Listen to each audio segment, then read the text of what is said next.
Hello again, everybody, and welcome to another edition of the Jim Cornette Experience. Today, equal helpings of classic wrestling and current cosplaying. And we're going to discuss how the WWE wants to make all the money that exists in the world. And joining me, Hawaiian Brian, the podcasting lion, the king of the Arcadian Vanguard Podcast Network, Mr. Co-host to you. He's richer than Aunt Lola's homemade chocolate cake. Be great, Brian Last, everybody. Aloha, Jim. A pleasure to be here once again. I didn't hear how you insulted me because I was listening to the wonderful sounds coming out of the organ over here at Last Manor. Yeah, there are some sounds that come out of your organ. You got to fade that. You got to, it ends abruptly on your intro, and there ought to be either, if you're not going to get, now, how did the Pyro, meeting with the Pyro people work out? Oh, I don't do Pyro. I thought you said that you were going to start insisting on some Pyro here, and now that you got theme music. We'll see. I don't think so. Well, you're just all blah today. I'm full of piss and vinegar today. I don't want fireworks. I don't want Pyro. What's your problem? You want that? Well, God damn it, I'll take a fucking firework and shove it up your sphincter there, fella. You like Pyro on your burgers? I Pyro on my burgers. No, you're thinking of aioli. Has nothing to do with the Anderson brothers. Anyway, I'm happy today. For once, over the past couple weeks, I've been worried and beleaguered, storms and disruptions of my sleep pattern and all these various catastrophes that have been going on. And finally, the weather is quiet here all week and cooler than normal. And of course, it's going to rain at some point over Memorial Day weekend, but now they're saying maybe south instead of north of, so we might escape that. And I finally had a good night's sleep. We took Stace's folks over to Mark's Feed Store last night, and I had the deluxe fish dinner with two sides, being baked apples and potato salad, with an add-on 3-bone rib, a cup of burgoo with some Texas toast, and a big old handful of the full basket of onion straws. And I just ate until I felt like I was going to the chair, and came home and went to sleep at about 8:12 and didn't get up until 7 o'clock this morning. And now I'm feeling finer than frog's hair and ready to hop, Brian. It's going to be a graveyard digging at a coffin buying, long time weeping at a family crying. About 8:12. Can you give us more specific detail? No, that was about what it was. Okay. About 8:12. The last numbers you remember before you close your eyes? Yes, because I was waiting to, I said, I'm getting sleepy. And I was watching the clock there, but I didn't have the stopwatch, so I couldn't narrow it down any more than that. But now I finally feel good. Oh. This might last a day or two. Can I ask you a food-related question? Well, go ahead. It's going to be some nonsense, I'm pretty sure. It's not going to be nonsense. Will you be nice? This is your show. You have to be a nice host, I guess is the point. Have you been following... Do you listen to this show very often? Have you been following the Diddy trial? The Diddy trial? We've talked about Daddy Diddy. Months ago. And all the little itty bitty Diddy. The trial is happening right now. Have you been following it at all? Well, I haven't been like reviewing the notes of the day every evening, but I do watch a lot of local news, which does have a minute or a minute and a half of break-ins of some really, especially that poor old afternoon, not Gilbert Corsi, but Scott Reynolds on WDRB. When they have him on, he's an older white fella. As Jim Ross said one time about Bob Caudle, he's the epitome of a white man wearing brown shoes. And he has to talk about something, even though they're phrasing the things for local broadcast television in a day part where kids are watching. He's still, his face is turning red and his lip is trembling, having to talk. And then with the urination began or whatever he's fucking saying. So yeah, I know a little bit about it. Those are some of the more dirty. A little bitty about Diddy. Okay. Well, those are some of the more salacious stories that have gotten out there. Here's one of the more underreported ones. I have an article from the New York Post here by 4 different people. I don't know how 4 people wrote this article, but we'll find out. Jurors at bombshell Diddy trial learn disgusting way he likes his burgers, as ex-employees testify. So we will move on from here, find out what you, the cheeseburger connoisseur. All right, but now wait a minute. Ain't gonna be in baby oil. He doesn't fry them in baby oil, does he? I don't think that's healthy. No, I don't think you can do that. It might be fattening. That's what Elvis's mom used to do for him. Apparently, was fry his banana. You know, sandwiches. I swear to God, it is a method way down south, way down yonder in the pawpaw patch, that they would take fucking lard or oil in the pan and melt it, get it hot and everything, and then put burgers in it and fry it. And there's a place in Memphis that still does their burgers in the grease that they have been recycling for 100 years. I think it's Dyer's, is it not?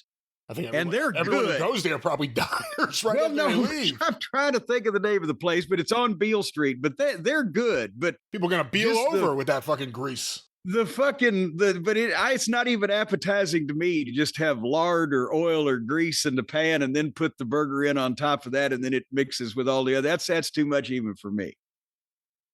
But go ahead. Back to this article here. He's a bad apple.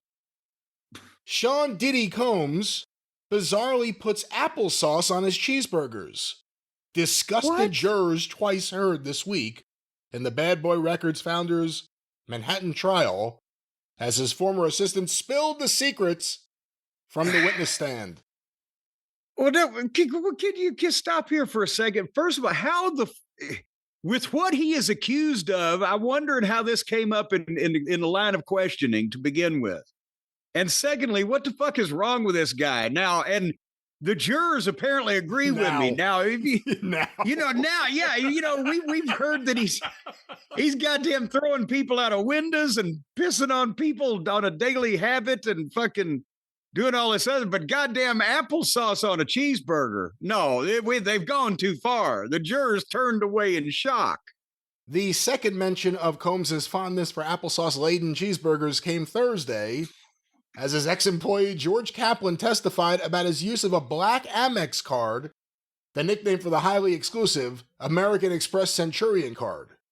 Kaplan told defense attorney Mark Agnifilo, or something like that, that Combs' staff used the card to buy everything the music mogul requested, including baby oil, yacht leases, and villas.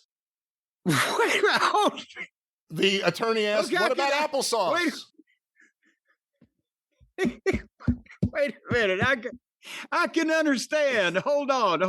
I can understand you needing the black American Express Centurion card to lease yachts and buy villas. But I'm pretty sure that with my regular old American Express card that I have, I could buy enough baby oil to even last Diddy for a while. Well, I don't know. I don't know if you've seen any of the photos of all the baby oil they got out of his room when he was in New York to surrender. Like, this wasn't like, we've captured you. This was the shit he was traveling with right before he's like, all right, the jig is up. This is his, like, go-to baby oil, is carrying baby oil. He's got a guy with a steamer trunk full of baby oil with him when he goes to a picnic. Listen, I want you to go and get all this baby oil. Are you sure? You know you're about to, like, go away, right? No, get all of this. But let me go back to this. All right. Kaplan told defense attorney about baby oil, yacht leases, and villas. Applesauce? Asked the attorney. Mr. Combs loves applesauce and eats it on the side or on top of a lot of things, Kaplan responded. Cheeseburgers? Cheeseburgers being one of them. The lawyer asked if it was possible for Combs to track all those charges. His world was the size of the earth, Kaplan said. He was doing business all over the world. Frankly, to think that he knew where some of these things were coming from is unrealistic. The eccentric applesauce burger pairing also came. The eccentric applesauce burger pairing also came up Tuesday as David James, another of Combs' former assistants, testified about his time working for the hip-hop star. James, who said he was responsible for Combs' riders, was asked what his former boss required and used ketchup as an example. When Combs went to the UK, he traveled with American ketchup because British tomato sauce is not the same, James said. James also packed applesauce because Combs loved it so much that he even put it on his burgers. Were you aware that he put applesauce on his cheeseburgers, the lawyer asked? Where were you when he put the applesauce on his cheeseburger, sir? I was not aware, but I knew he liked applesauce, James said. Jurors grimaced when the lawyer mentioned that Combs liked applesauce on his cheeseburgers, with one of the panelists making a gag-like gesture. A woman seated in the front of the jury box collapsed and had to be taken out for oxygen. The saucy digressions were more lighthearted than the former assistant's hair-raising tales of Combs' alleged violence and abuse of his gal pals, and then it goes into detail there, but that was the applesauce portion. To get back to the question, applesauce on a cheeseburger, what are your thoughts? Well, no, I've never heard of such a thing and would not be in favor of such a thing. And frankly, I think that the charges or the penalties against this individual should be doubled in some type of aggravated abuse of foodstuffs. Where normally if you put applesauce on your cheeseburger, you should get X amount of time, 2 to 5 years. In this case, it ought to be aggravated. It ought to double the potential time. This individual sounds dangerous to me. Do they give you... Now, the other stuff, maybe he could get off with a fine. I don't know you know the answer to this, and it's actually a serious question. Do you have ketchup or applesauce in prison? Oh, well, that's what I was going to say about the only time that I've been on his side so far is when he had the concept of taking the ketchup to England, because the ketchup's not the same, except it's only a concept there because, to be honest with you, if you go, and I love my friends all over the UK, but we've talked about this from my trips there in the 2000 teens. We went over this in detail. If you go from America to England, American ketchup is the least of your priorities.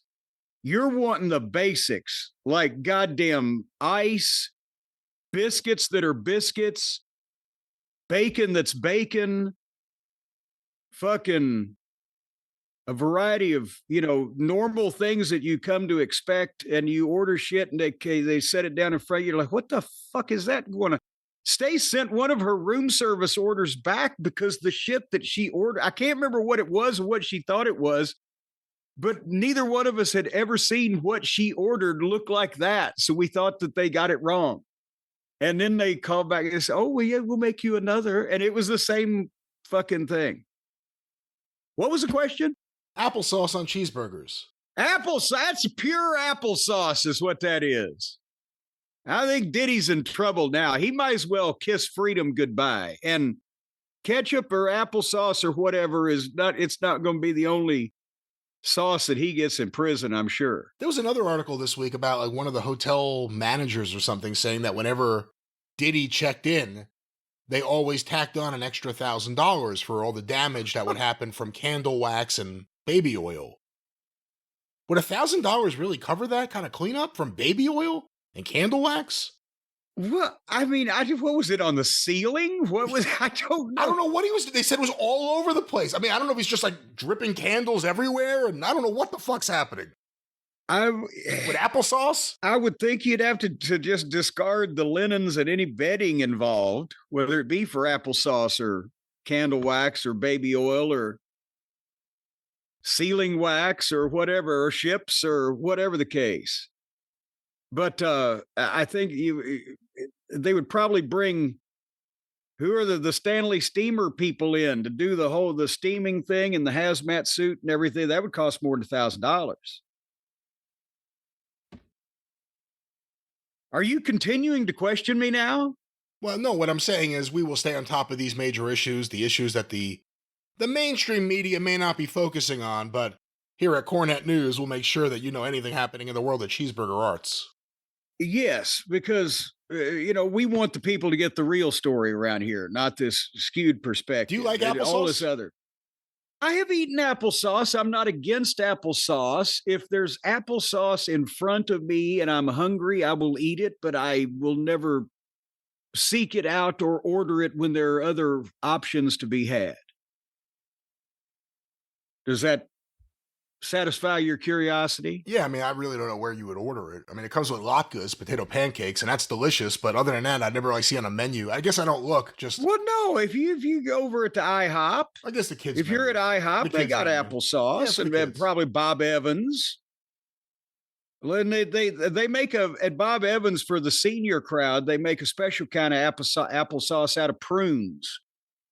So it looks like some kind of cranberry pudding, but then it'll make you just shit your brains out by the time you get out to the car.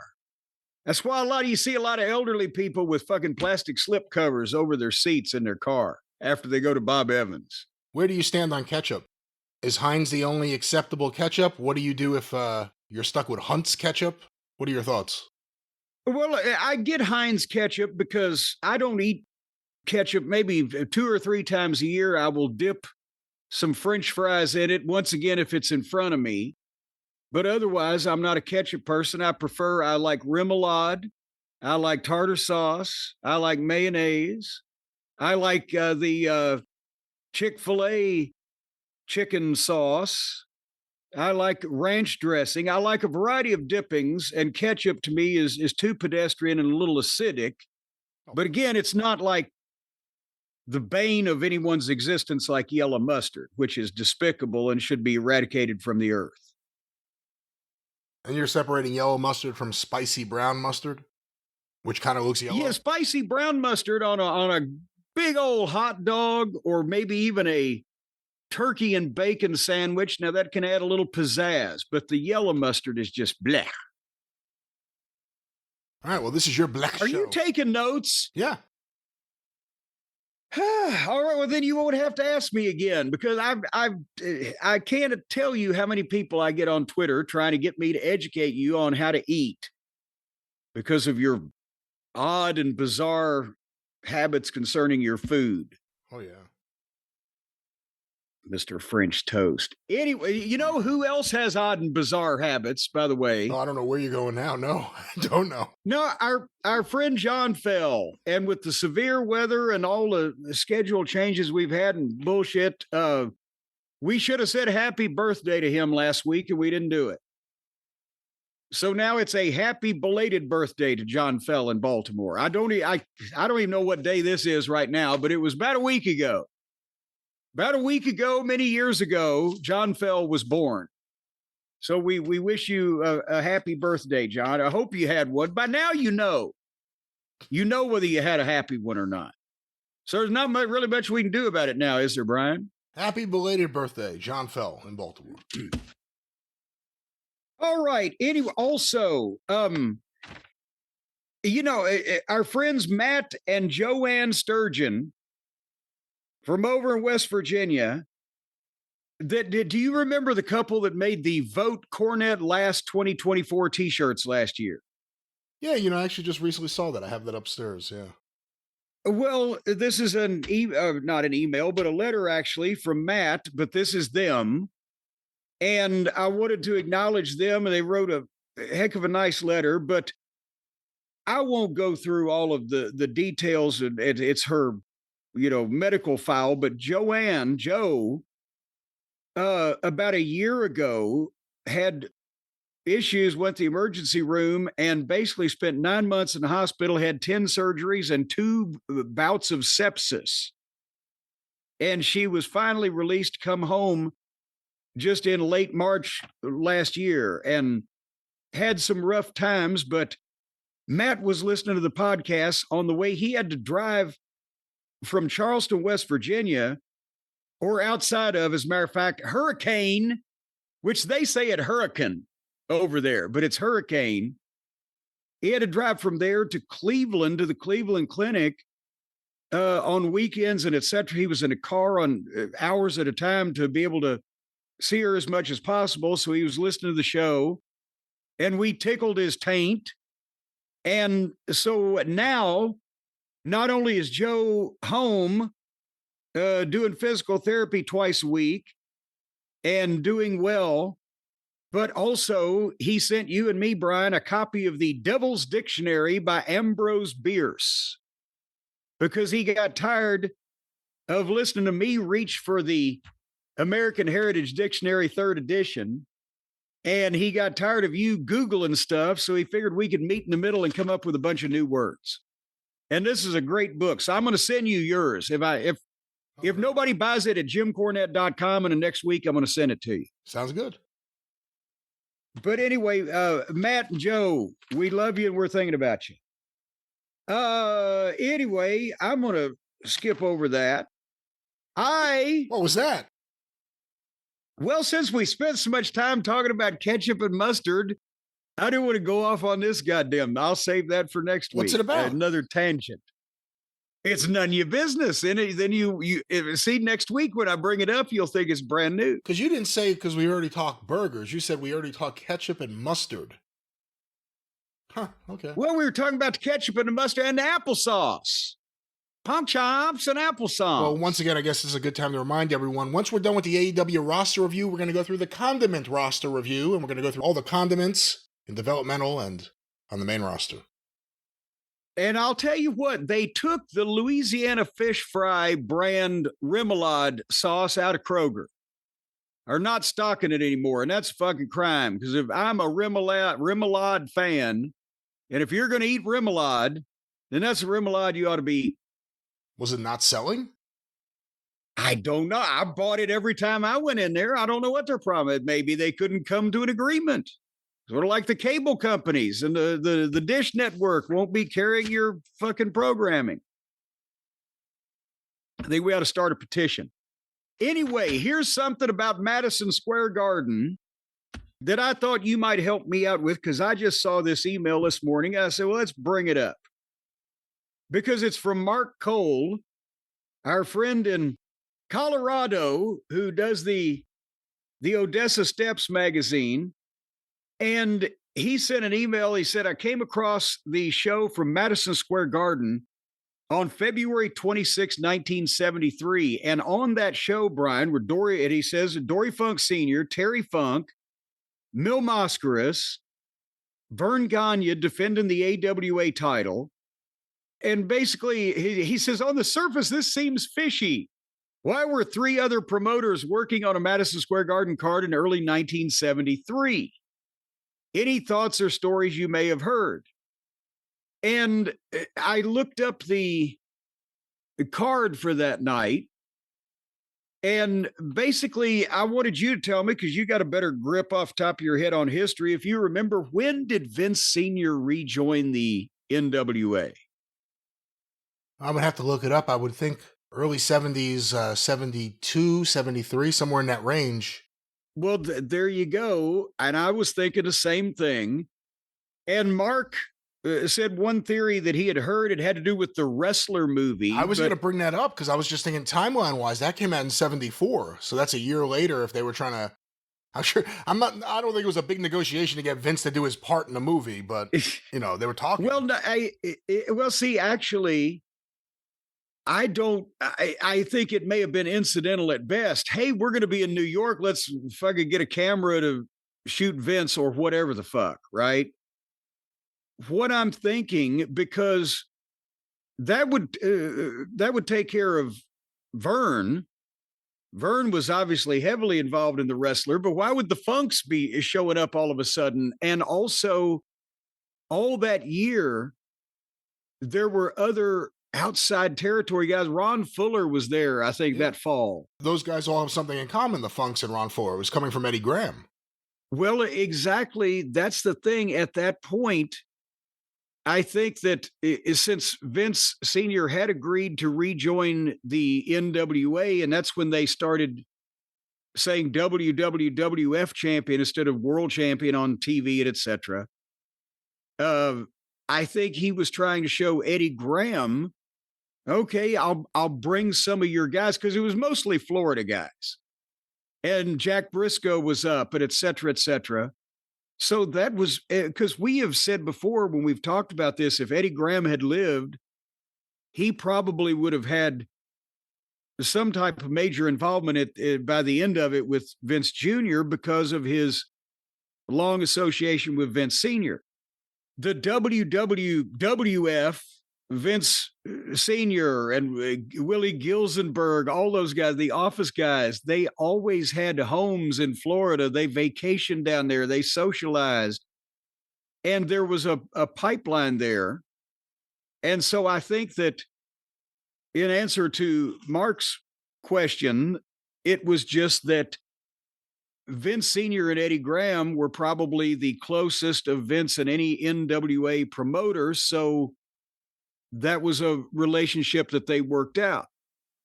And because remember, J.J. Dillon even got the chance to wrestle in Madison Square Garden. He was the last one. He was the last one. But listen to this card. By the way, hold on now. I just moved my goddamn Florida screen. TV was on in New York on the Spanish channel. Well, yes. And that's why some of the, fans already knew who the Florida guys were. And at the same time, Vince never really did anything to try to prevent that or stop it or, he allowed it. Fuck with it. They cooperated. Yeah. But anyway, what was the other one that aired in New York eventually? L.A., Mike LaBelle. And that was because, again, the rosy relationship between that office and the McMahons. Yeah. And, that way, especially, I guess Vince Sr. figured since LaBelle's in Los Angeles, he's not going to try to expand into my fucking territory. But if I get his talent over in my market, then it'll be easier when I bring him in. And he did bring in a lot of guys from there. As a matter of fact, listen to the card that Mark was talking about. The Madison Square Garden show for February 26, 1973, the attendance was 22,098, up from the previous month of 22,096. That's when they were doing not only the sellout of the Garden, but they were closed circuiting to the Felt Forum next door, which later became the Paramount Theater, correct? Correct. Yeah, because then the next month, 22,136 and 22,090, 22,146, 20,980. Business was down. Anyway, Susan Green and Lily Thomas defeated Peggy Patterson and Paula Kay. 2 out of 3 falls at 18-12. Who says the girls never got time in the WWF? Tony Gurria defeated Mike Conrad at 15:05. Mike Graham, Eddie Graham's son, defeated Joe Turco, who was a longtime enhancement guy up there at that time, 5:42. Listen to this one. It was booked to be Terry Funk versus Eddie Graham, which makes, all the sense in the world. But since Eddie Graham had to substitute for somebody later on in the show, Terry Funk defeated Chuck Richards. Do you know who Chuck Richards was? That was Chris Candido's grandfather. Chuck Popeye Richards, Chris Candido's grandfather, who worked with Terry Funk in the Garden. And that was the reason why, apparently, that Popeye got his shot at the big building was that Eddie Graham was booked against Terry Funk, but there was another substitution. And they put Eddie Graham in that spot. But that's cool. Then it was booked the AWA World Champion Vern Gagne versus Ray Stevens, who had been working with Pedro Morales for the WWF title the previous few months in the Garden, and then he had been beaten decisively, and he was kind of going down the card. But at the same time, Ray Stevens was also with Nick Bockwinkel working for Vern Gagne, and there was a relationship there, obviously, because, they were coexisting. So it's supposed to be Vern Gagne versus Ray Stevens, but Ray Stevens didn't show up at all. And who knows what the fuck? This was February. Was his plane snowed in? Who knows? But instead, Vern Gagne beat Eddie Graham, 14 minutes, 35 seconds. Wow. And that has to be a unique match, doesn't it? Would that have happened anywhere else at any time, at least in the modern era when both of them were who they were? Now that I think about it, I never even thought about this before. I can't think of too many times. I can't think of the Grahams and Vern in the same place. Well, exactly. Yeah, I don't know. And it would have, I mean, at that point, when Vern would have been even going to Japan, Eddie would have been pulling back because he already owned Florida. I mean, they just really didn't coexist. They in the NWA meetings or promoters meetings or in cases like that, yes, but never actually in the ring on shows or working. Again, by the 70s, Vern's schedule was he would work 3 or 4 of his big towns. What was the date on the show again? February 26, 1973. Because another big part of the equation here is this is right after the war broke out in Georgia at the end of 72. And this is right when people need to work on relationship building. Yeah. And, eventually Bruno got talked out of working for Gunkel, but they tried to get Bruno. But Eddie Graham, this is a time where Vern Gagne was the most powerful person in the Midwest, Vince Sr., the most powerful person in the Northeast, and Roy Welch was getting up there in years. Eddie Graham was certainly trying to make himself the powerhouse behind the scenes in Southern wrestling with Florida and Georgia. Yeah. And neither Nick or Roy would have been involved at that level in that fight anyway, because like you said, Roy was too old and nobody liked Nick that much. But the rest of the card, hold on, because we got something else. WWF World Champion Pedro Morales pinned King Curtis in 5 minutes and 37 seconds. So the World Championship match that was basically the advertised main event. 22,000 people went 5 minutes. Victor Rivera defeated, and you talked about the Los Angeles TV. Victor Rivera had been was working the WWF at this point in time regularly, but had been over on the goddamn Los Angeles TV also. And he beat Dory Funk Sr. 11 minutes and 45 seconds. This was 2 or 3 months before Dory Sr. died, was it not? Yeah. I can't remember what month he died in. A few months before, but yeah. But it wasn't, they didn't bring Dory Funk Sr. to, and Dory and Terry had worked a tag match, I'm going to say in November or December, sometime before that. Dory was not only the head of the Amarillo territory, which again, maybe Vince Sr. was out and let him have it, right? It's fucking West Texas. But he was also one of the most powerful decision makers in the NWA because of his sons, because of his track record, and because he's the one that taught fucking Eddie Graham. So, so you've got all these fucking minds getting together that year in the Garden and also for the fans, we are the mecca of wrestling, and we're featuring the major stars from all over the country, actually all over the country, with people we want to work with, right? That have some in with us. It's too bad that Eddie Graham, Dory Sr., and fucking Vince Sr. didn't get together and take over the world. It might have been different. And then finally, Mil Mascaras beat Buddy Wolf in the last match to send the people out. This is the early portion of the period of time where it was just an incredible hot streak at the Garden that went until the early 80s. After they got back on regular TV and they were able to give up the spot they had on the Spanish language channel to Mike LaBelle and Eddie Graham, and the new Garden opened, all of a sudden, starting with the Pedro run, continuing through the Bruno second run, into Billy Graham, into Backlund, up until the early part of Hogan, and around, 86, 87, they stopped selling out every time. Somewhere in there, maybe 85. Yeah. But it's an incredible hot streak that didn't let up. Well, again, now I'll tell you, how many of those shows had the Felt Forum open, like you said? I mean, that's incredible. Yeah, and I mean, you see the numbers 20,900, 20,600, 22,102 or whatever, but here's what, listen to this. November 1973, 16,148. May have been bad weather, but televised on HBO, as you'll recall, the early Garden shows were when nobody fucking had HBO. But on this card, Dick Slater, who would have been in 1973 working in Florida, I believe. Iron Mike McCord, who would later on become Austin Idol. Vern Gagne was on the card again. Andre in the main event.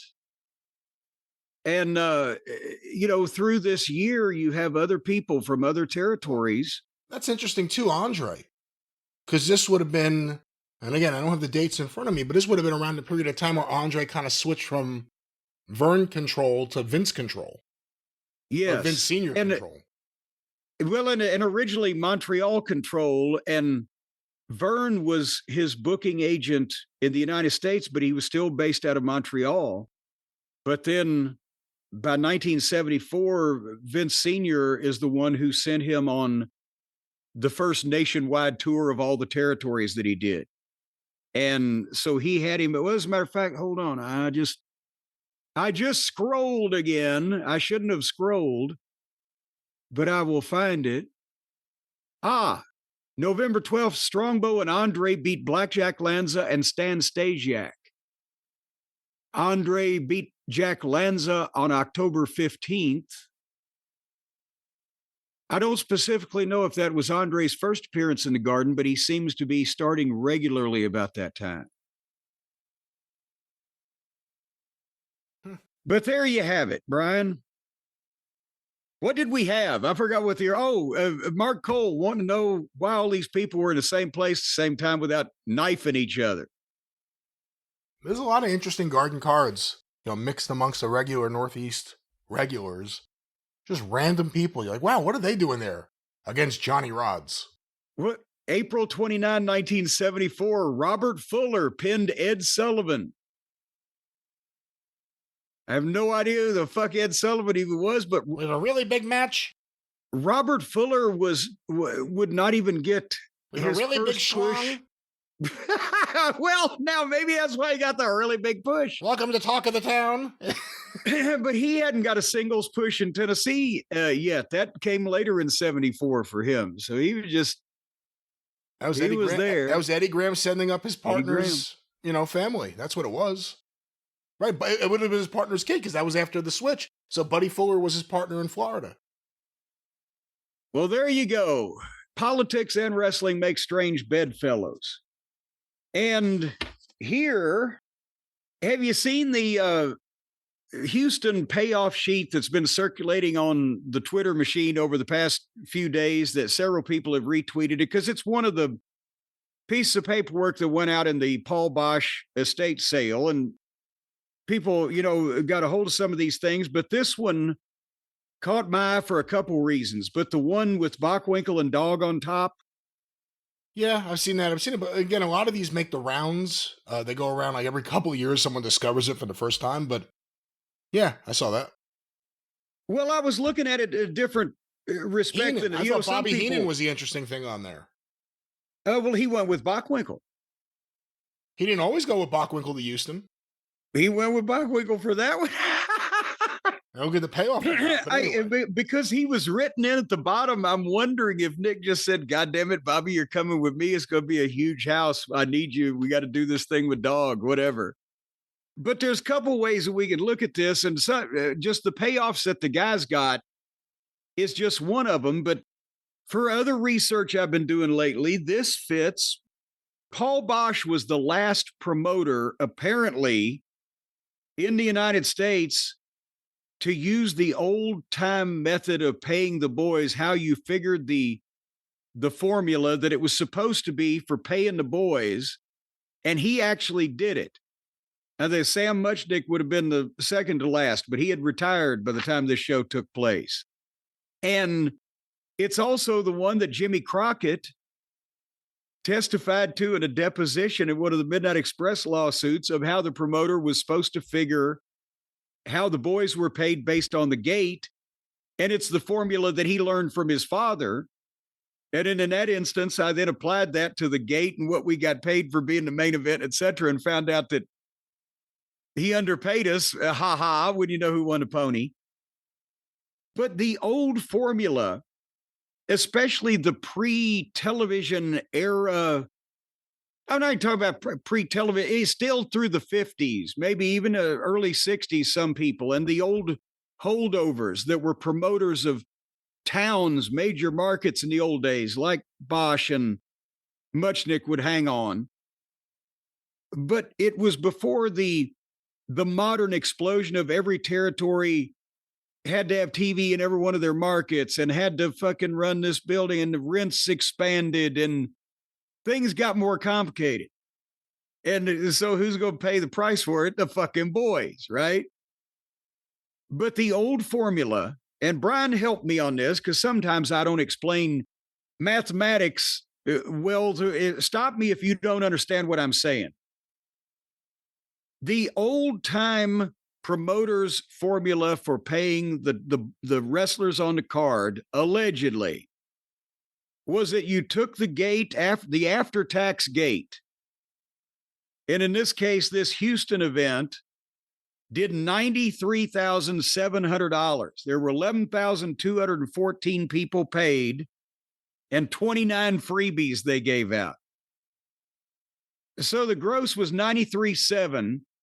The 3% state tax was $2,811. That means the net was $90,889. And so if it was 90 grand even, supposedly the formula is you take 30% and you pay the boys. So that would be around $30,000, right? A little bit less for 30% instead of 33%. And of that sum of money there, the 30%, the main event would get 60% of that, and the rest of the boys on the card would get 40%.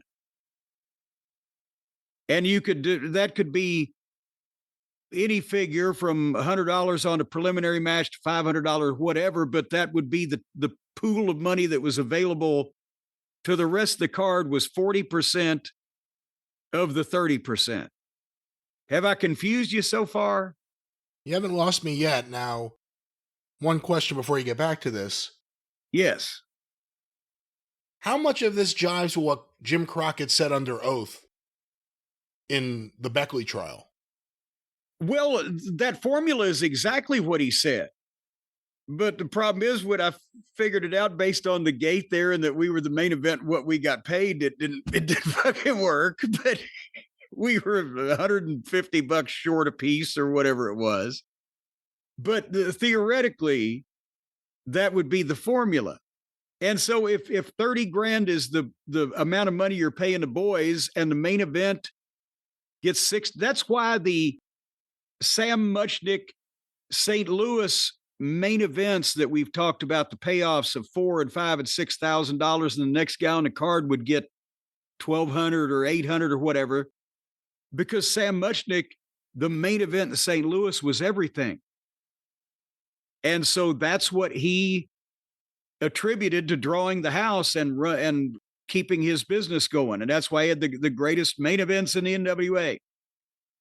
So point being, technically, that's why the boys were supposed to get 30% of the house, and the main event was supposed to get 60% of that 30%. And that does account for Muchnick's payoffs in St. Louis. With Paul Bosch at the Sam Houston Coliseum, he did 90 grand, $90,889. He paid, by the way, $9,088, or 10% of the house went to booking. That was the booking fee that went to the fucking San Antonio office for using their talent. That's the period of time when he had split from Fritz in Dallas and was using the San Antonio guys of Joe Blanchard. So for the cooperation in booking the San Antonio talent, the San Antonio office got $9,000 off a show they didn't have anything to do with. And the guys that worked in San Antonio made as much this night each as they did working in the San Antonio territory the rest of the fucking week. It's insane. But nevertheless, out of that 90 grand, not even including the 10% booking fee to San Antonio, Paul Bosch paid the talent $29,648, or right at a third of the goddamn net gate. And that's why Bockwinkel and Dog for the AWA title that was in the main event got the big payoff. They each got $3,000, which in 1982, today's money, is right at $9,900. So that's why Bockwinkel had wanted to buy into and did buy into the Houston office with Paul Bosch. Yeah, he owned 10%. Yeah. Because when he retired, he wanted to move there and take over from Bosch as the promoter. And he made dates there to establish himself as a draw to aid in that, endeavor. But point is, and it's also is flying down to Houston. And come on, Bobby. Well, also, Bosch didn't want to use the NWA World Champion anymore after Harley race. Well, yes, because he was on the outs with Harley for the no-show and etc. And Nick had been established. The AWA champion was the world champion there. And that's Bockwinkel brought Bobby, and Bobby to manage got $1,200, which is the 36, almost $4,000 today, to be in his corner. And then they actually, I'm thinking that he probably, I haven't done all the math on this to break down if the preliminaries got 40%, the main event 60% or whatever, but he also figured in Gino Hernandez, Tommy Rich, Mil Mascaras, and Wahoo McDaniel, and Tully Blanchard. So I'm assuming they had a tag match, and Mascaras worked somewhere else. Mascaras got $2,250 plus $250 trans. So I'm thinking that Mascaras was just an attraction on the card, and that tag match from San Antonio was Gino and fucking, who would have been? Would have been Rich and... Well, I was going to ask you that. When did they, because I know Terry Funk has said the reason he knew like it was over as a promoter was when fans in Amarillo were asking for Tommy Rich. When did they actually get cable TBS in Houston? Probably by then, I would say. But they would have definitely had video anyway. But point being, there's a tag match in there where everybody made $2,000, and that's like $7,000. And Mascaras got $2,500 to be on a fucking card. And then, superstar Billy Graham got $600 plus 175 trans. Ooh, 82 superstar Billy Graham. Ooh. But he was where was he at that point? He was getting ready for his WWF comeback as Kung Fu Billy Graham. He may very well have, been auditioning it down here. Yeah, but listen, Hacksaw Duggan, Ricky Morton, Ken Lucas, Bob Sweetan, Scott Casey, Killer Brooks, Jimmy Golden, all got $600. That's like handed one of these guys they were making probably $700 a week tops in the San Antonio territory at that point in time. And, boom, here you go.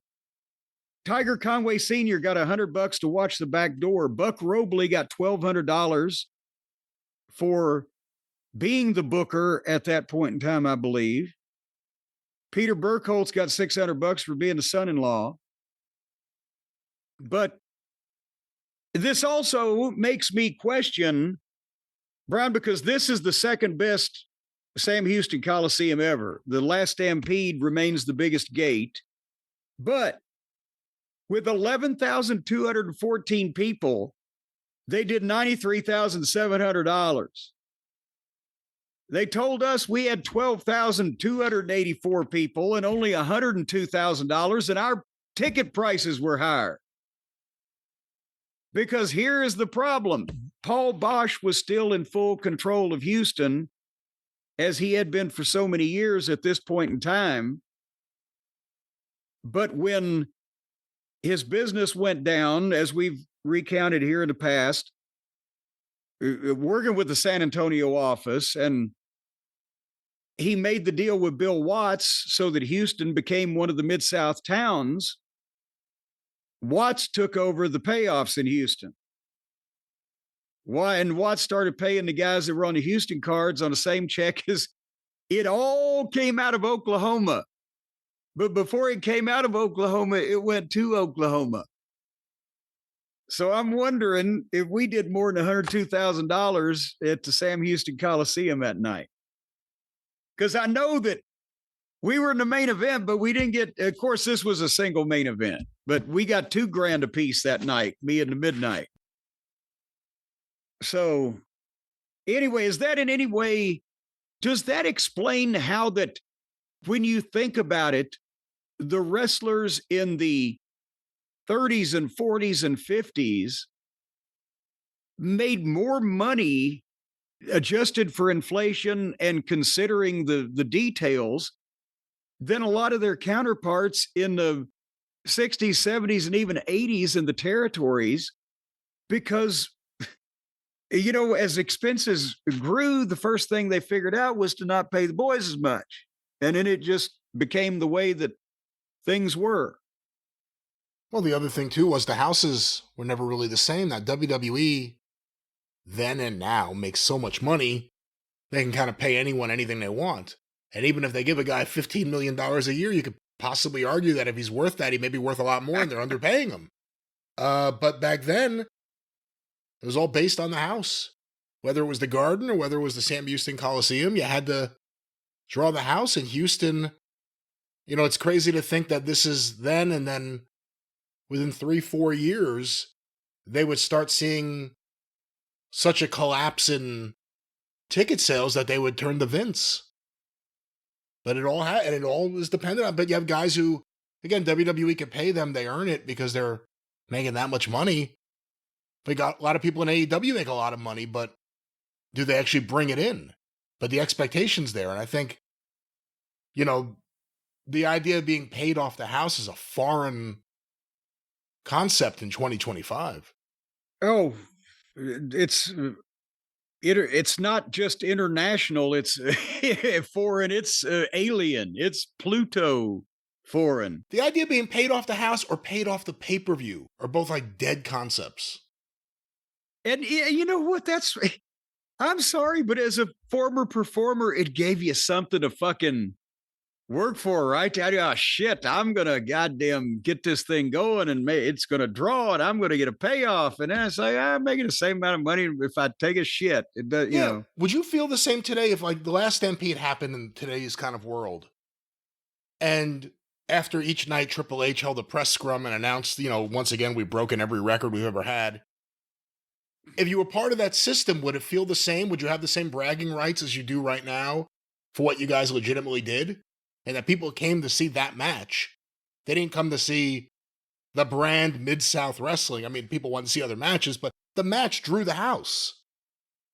Can someone say that today about WrestleMania? Can someone say, well, I drew a, $100 million house. Did you? Did your match? Yeah, yes and no. Some people can say that, but it's more a cumulative track record over time rather than any one match, because sooner or later, a lot of people get a shot at the WrestleMania main event. They've still kept special, obviously, but WrestleMania is going to draw, King of the Ring is going to draw, fucking Survivor Series is going to draw, Royal Rumbles. It's all the brand, the trademark. This thing has gotten way too big to pay on the house, and it's going to draw regardless of who's in there. It's just how good it's going to draw and how good it's going to be. What I think was unfortunate about wrestlers' finances for a period of time is, like I said, the guys in the 30s, 40s, and 50s were making a fucking fortune compared to what everybody else was making doing anything similar or even anything else. And then suddenly, for a couple generations there was a lot of fucking poverty-stricken fucking wrestlers. And then now it's blossoming into where guys can make a fucking fortune in this business now, sometimes without even ever selling a fucking ticket. But there was a period of time in the middle where, that's where you hear of all the guys. I was eating bologna sandwiches and sleeping in the back seat. But the problem is, up until now or the modern era, you actually did have to sell those tickets. Like when But When Lex Luger came in, and all guys like you, not that you were one of the workers, but you were in the back with them. You talk about the house. You talk about how much it drew. You may want to brag about, hey, we, did this at the Superdome. Oh, yeah. Did he have the same mindset? Because he had a guaranteed contract. He's one of the first guys you could say none of that mattered to him in terms of what he was going to be paid. Well, and truthfully, when he first came in, there wasn't really any fucking brags for him to make on his own. He was in the group, right? And he got smartened up enough not to brag about it by the time he was in single main events. But and even that wasn't ridiculous in terms of the contract for Luger for the potential that you saw at the time. It was, a little above, definitely above guarantee. There was no other guarantees, but it was a little above the level of the other, 3 or 4 or 5 fucking top singles guys working in the company at the time. But it wasn't like, it wasn't ludicrous like when, I guess the best, when Vince gave Mark Marrow the guarantee. It wasn't like, what the fuck? Like that, because it was obvious to everybody that there were tons of top guys in the WWF at the time that could fucking run circles around Mark Marrow in any aspect of the business. But you're giving him the big guarantee to come. What the fuck? With Luger, everybody looked at him was like, yeah, I can see he can make about that much money and draw money if if he comes along. It wasn't just, guys were still jealous, but if they had to admit it, they'd say, yeah, I can see it. But also back then, whether it was Luger or the Road Warriors or you in the Midnight Express, you can get these guaranteed contracts. Your fate was still in the hands of the booker. I mean, although someone like you and maybe Luger, once he had been around a while and the Road Warriors had input, nowadays, especially like in AEW, there's not only do you not need to draw to make the money, how many of these guys would have any idea of what to do, what to say, or how to behave to do that? And there's no one there leading that way. You guys got those guaranteed contracts, but it wasn't like if you failed, it would have been on just you. It would have been on the booker. Yeah. And because I've said before, it's hard for great talent to overcome rotten booking, and it's awful hard for great booking to fucking draw with rotten fucking talent. You need a little bit of both. But that was the thing about the territories, is that the natural pecking order would kind of be sorted out, because guys that drew in one place would get multiple opportunities in other places, usually, to do the same thing. And over time, when they won more often than they lost in that aspect, then they would get better reputations and be brought to bigger territories, etc. It wasn't like, well, we'll put this guy out there, and if he sucks now, then he's ruined over the whole country. And also, being so many territories, there were great places for really talented guys, not only in the ring but behind the scenes, potential bookers in the office, whatever the fuck, to make money. If Bill Dundee, who nobody looks at and says, oh my God, what an incredible career. They said, well, Flair moved to Charlotte, never had to go anywhere, and Lawler was big in Memphis. Bill Dundee comes over from Australia in 1975, didn't leave really the Tennessee territory until the end of 83 to go to Mid-South and be the booker. So over that period of time, what is that, 9 years? I guarantee you, adjusted for inflation, between what he made from Jerry Jarrett and what he made from fucking gimmick sales pictures, he easily made, in today's money, $2.5 to $3 million for 9 years. He lived in the same town. He didn't have to travel to a town any farther than 250 miles away. He worked 6 days a week, be off on Sunday, home almost every night except one. Top guy as a babyface and a heel. It not only used well during that whole period of time, one of the top stars, most popular guys, became the booker at a few different points.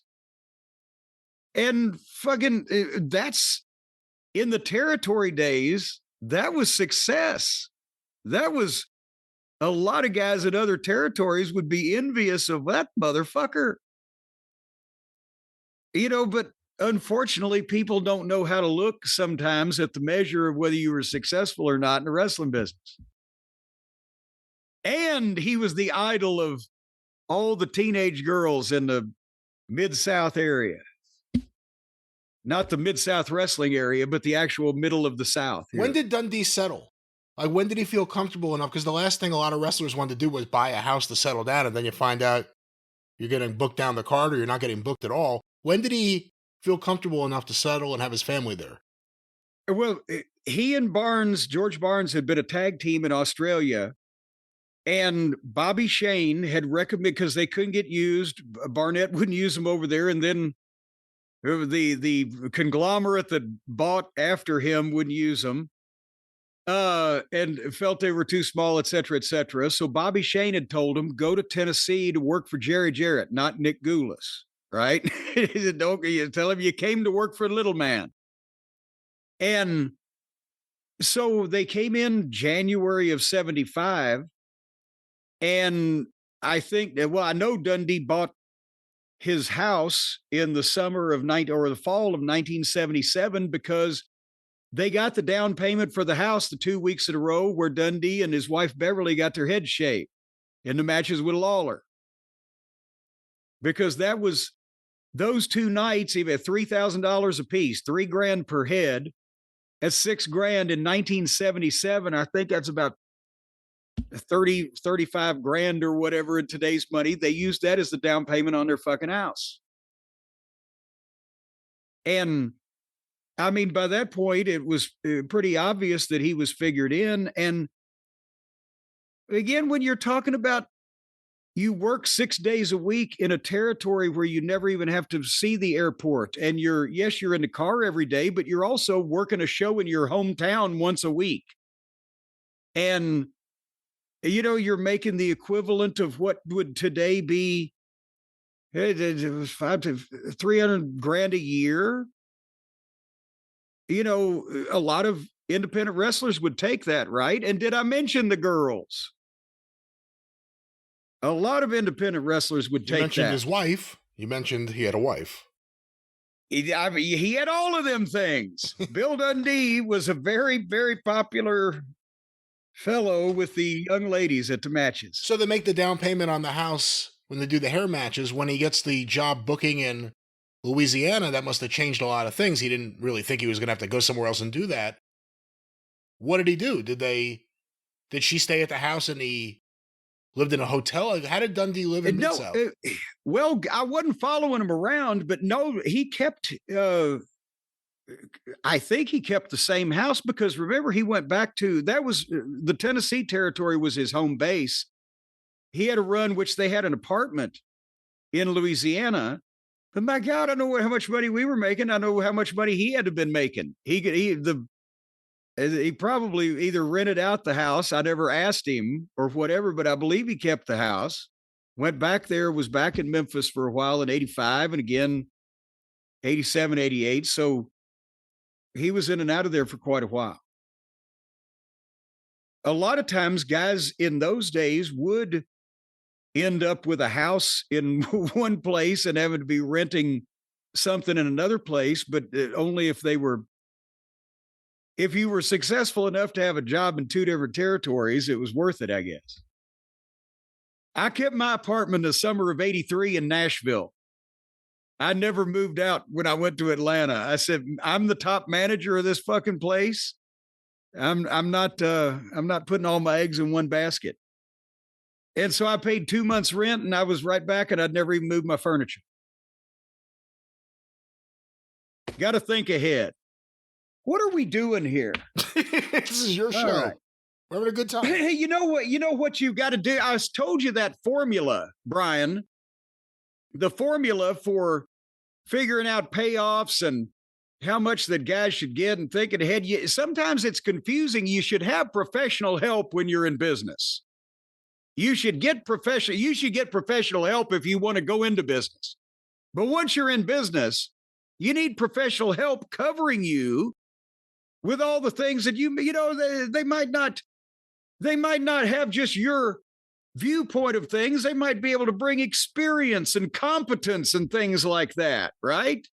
A professional platform that can have beautiful templates to match your brand style and help with everyday tasks like enhancing product images and writing descriptions, generating discount codes, AI tools, things that will soon take over the world that you want to be in on. That's our friends at Shopify, Brian. Because instead of worrying and fretting over whether Paul Bosch is going to give you 60% of the 40% of the 90% of the after-tax gate, you can just open your own business. And instead of the wrestlers in the old days living out of the trunk of their car, well, you can drive around town and sell stuff out of the trunk of your car. And Shopify, they'll even help you buy a new car to sell out of the trunk of. No, they won't. That is something they absolutely will not be doing.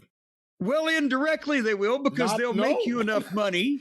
They'll make you enough money that you could afford to buy a new used car. That's still indirectly or directly not them doing it. That's you doing it with your profits from your store with Shopify on the Shop app and everywhere else. Yes, indirectly. Yes. What if people haven't heard about your brand? Well, Shopify helps you find your customers with easy-to-run email and social media campaigns. And once you find them, they're going to give you their names, addresses, personal information, social security numbers, pictures of their significant others, and where they work. And that way you'll know where to find these people and say, hey, give me some money. And what if you get stuck, folks? Well, Shopify is always around to share advice with their award-winning 24/7 customer support. Let's say shit goes south and your whole thing goes haywire and you call them up and you tell them what the problem is. 24 hours, 7 days a week, there's somebody there to tell you, well, you're just fucked. And that's how you make money with our friends at Shopify, because if you have a dream of owning your own empire, you got to start somewhere, and that's with making the first step to get help from people who are smarter than you are. And Shopify is the commerce platform behind millions of businesses around the world and 10% of all the e-commerce in the United States.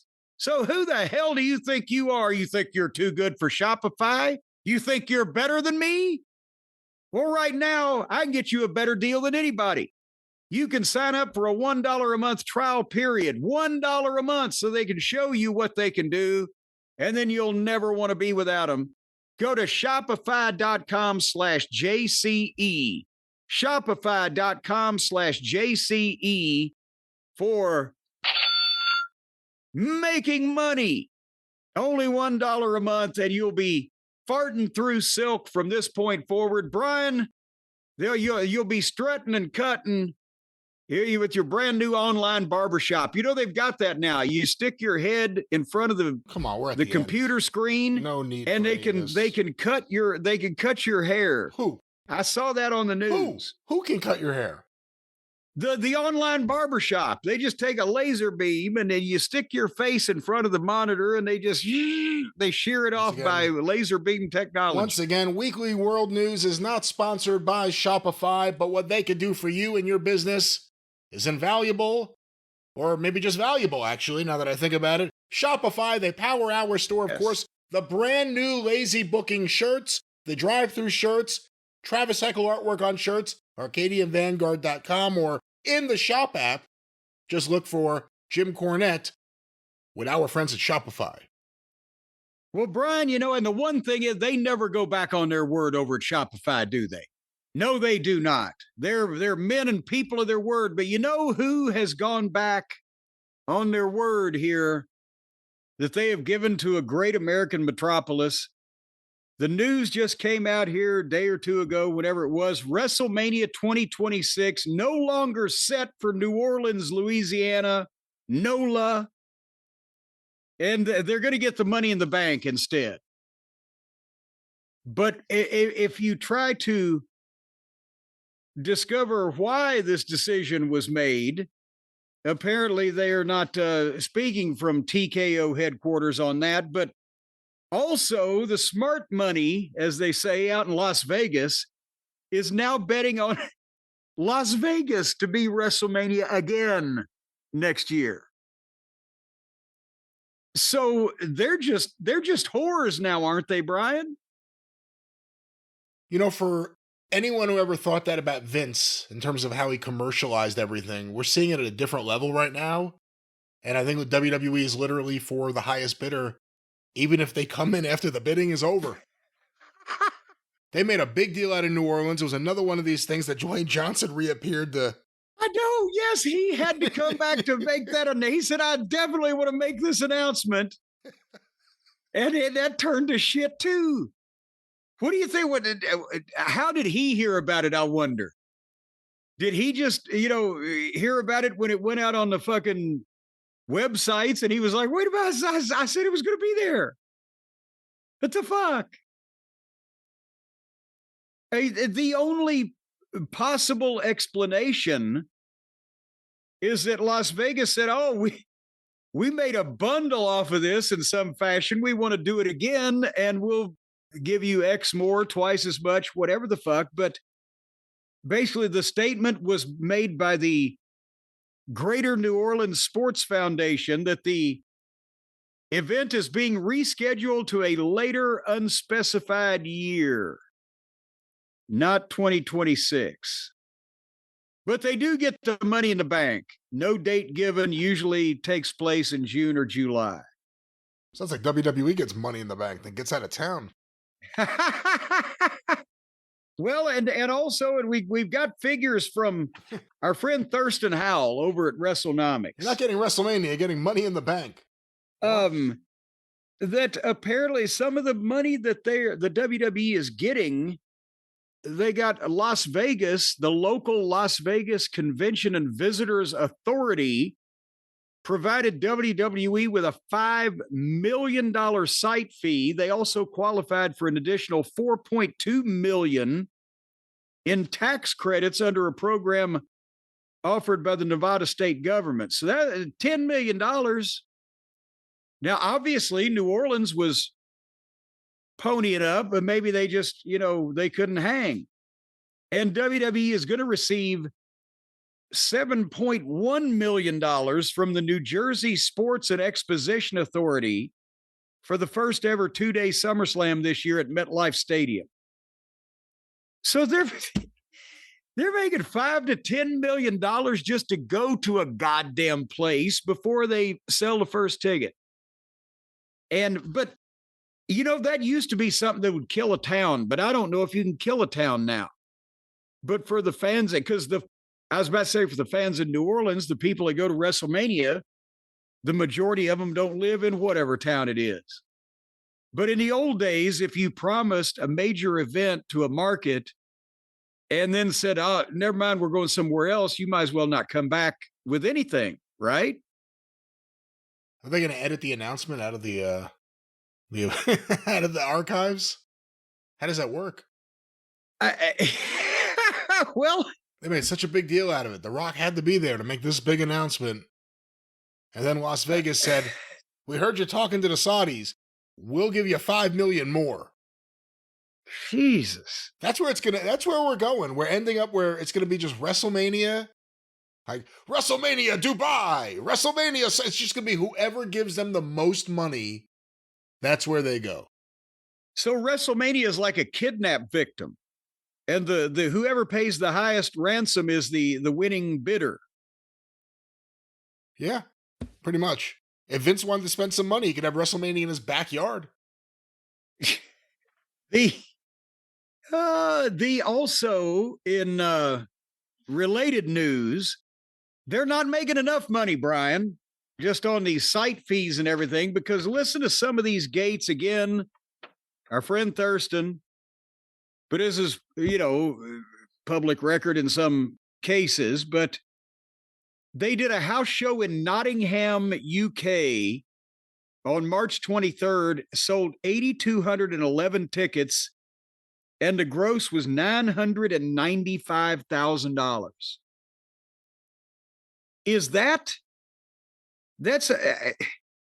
How much is that per ticket? How much is that per head? Because how sustainable is that? Wait, do you have a calculator? I'm actually interested in. Oh, you're gonna make me what that is. Well, but wait a minute. Let's not even do that one. Let's do Glasgow on March 24th. 10,342 people paid $2.626 million. So is that $2,600 a ticket, or have I got too many zeros in there?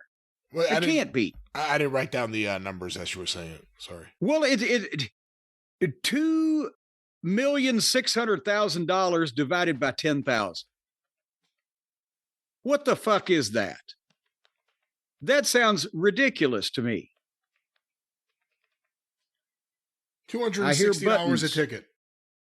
200. Okay, I did have one too many zeros, but an average ticket of $260. Raw in London, 14,816 paid $3.5 million.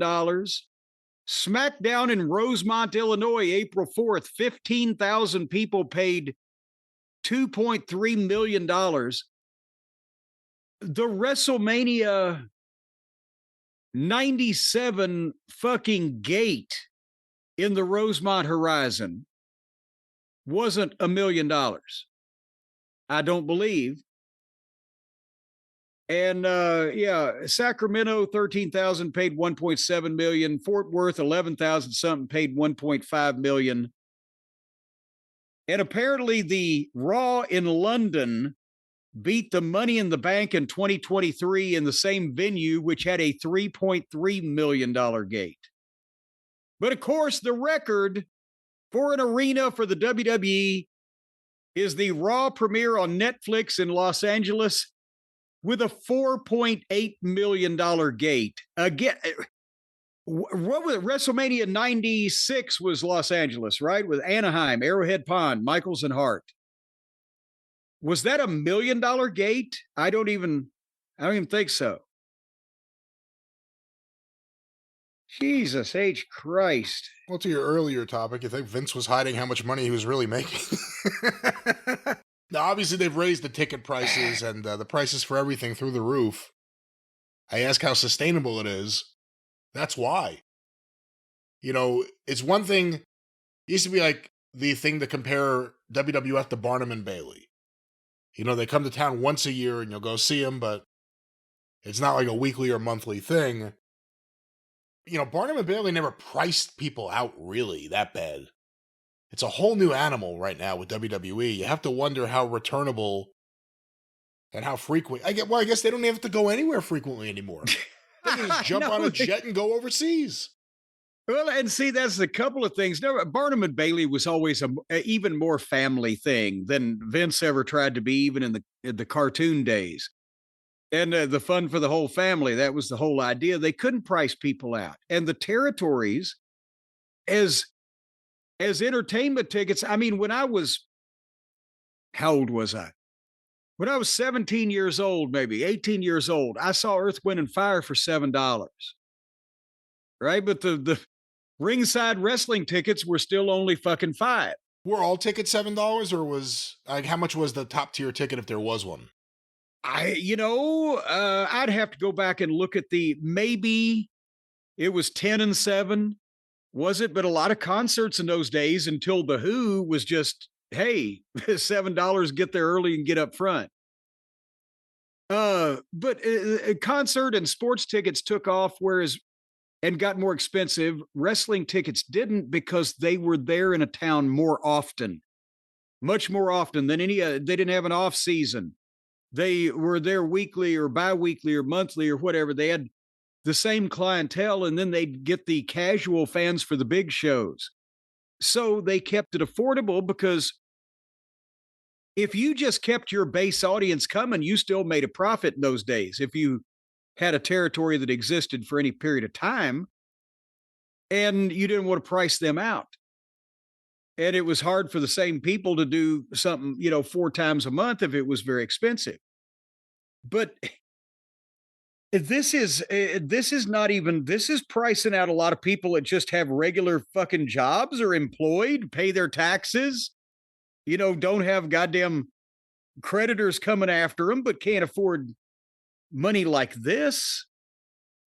And they are only going someplace every once in a while now, but still, it's a destination thing for a lot of these fans now, the big events, but they got to fly there. They got to have a hotel. They got all this other stuff. And WWE should start their own credit union just so they can give credit to the fans who are going to spend that money on them. And they could call it the WWE Company Store. Oh, my soul to the company store. I understand you make $60,000 a year and you want a $40,000 SummerSlam ticket. Let's look at your credit here. Oh, you have no credit. All right, we'll give you a loan for $1 million. A robust loan. And but anyway, I'm just hoping that they don't fall on hard times over there. They're struggling, but we'll keep an eye on them. And if there's any GoFundMe's, we'll let people know. Back to the New Orleans thing, because again, that's your old stomping grounds. What do you think of the fact that they just pulled out of that town? I mean, they moved WrestleMania 7 at the last minute in a sense, but that was because of ticket sales. This wasn't that issue. No, changing buildings in a town is sometimes done for a variety of reasons, but just announcing the biggest show of the year for a town and then 2 months later said, nope, we changed our mind. That's different. And again, if it was the days when New Orleans had regular wrestling, all those fans would be offended. Like Greensboro, when they took Starrcade away, because they were also running Greensboro another 20 fucking times every year. But that was the thing the fans look forward to every year. So they just said, well, you don't want to give us Greensboro, we'll quit coming at all. Or don't want to give us Starrcade, we'll quit coming at all. With New Orleans now, or any town, it's a new generation to where they're not really regular wrestling fans because they don't have regular wrestling.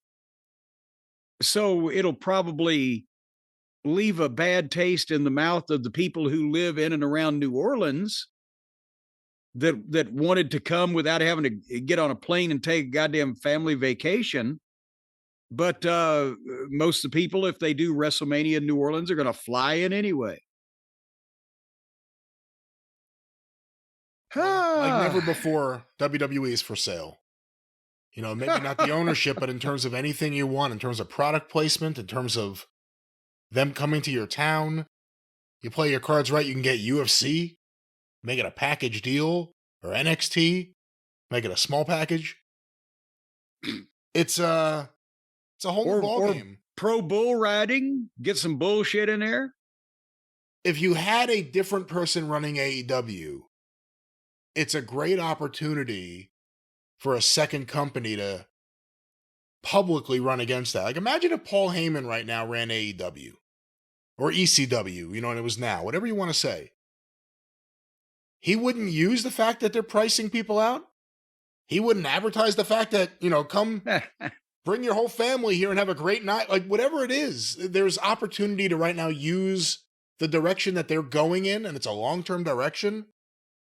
Use that to build a number 2. It won't happen, but the opportunity would be there right now. Well, there's already signs in the crowd. The other night on Raw or SmackDown, I've sold my car to get this seat or whatever. So they know, and these are the happiest people to spend money I've ever seen. Holy mackerel. Anyway. Send some here.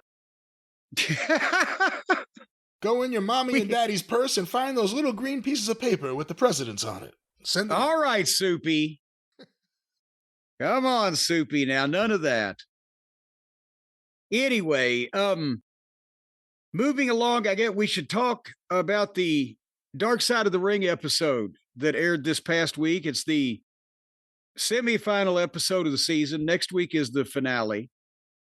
And this week was on Daphne. And we had talked about it when we did the preview and etc. But it just, I mean, the whole thing was sad. And I mentioned that Stacy and she got along real well. Stace thought a lot of her, was really, hurt with what happened. And it's a sad story overall.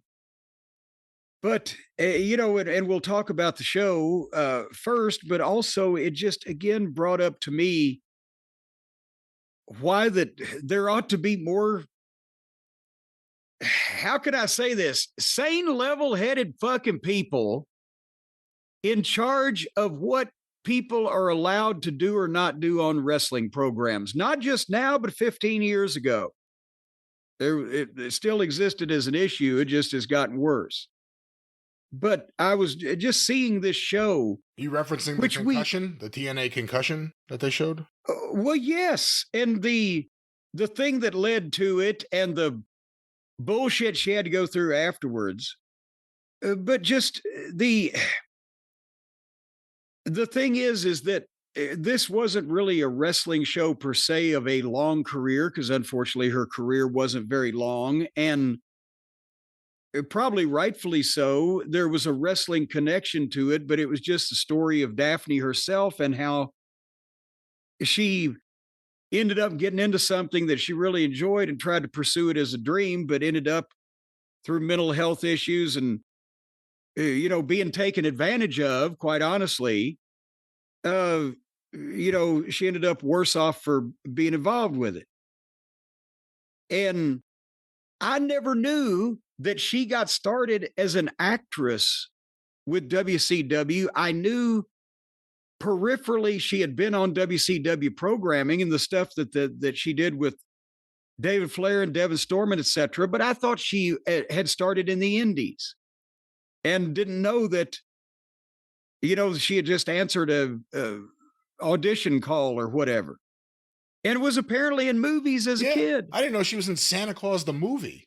Do you remember that? I didn't know that they made Santa Claus the movie, to be honest with you, but it's quite the spectacle. I'm a little older than you are. Dudley Moore plays an elf, and it's not like a comedy or anything. It's like a very serious, very, very serious movie. He was a very serious elf. He plays an elf, and he breaks away from Santa and the reindeer and, Mother Claus and everything else. Runs opposition? He goes to work for another promoter to work opposition to Santa with like this, I don't know if that was poisonous, but it was like candy that makes you fly but could also explode.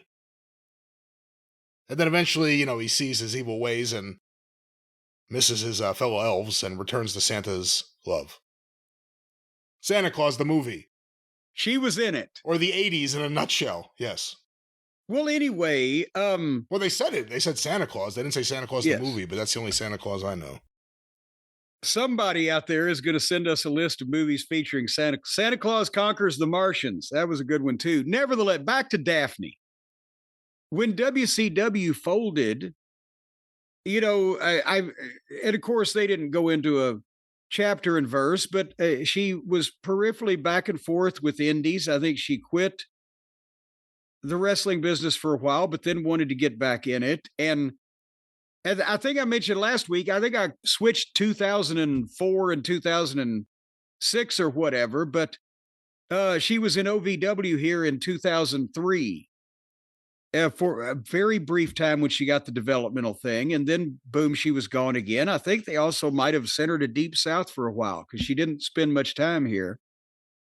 But you got the idea that her family knew that it would probably be better for her and for her mental health if she stayed out of wrestling, but they couldn't talk her out of it, and she got better with medication. But then TNA, I was there when she came in. She was there when after I was gone. But I had again forgotten because a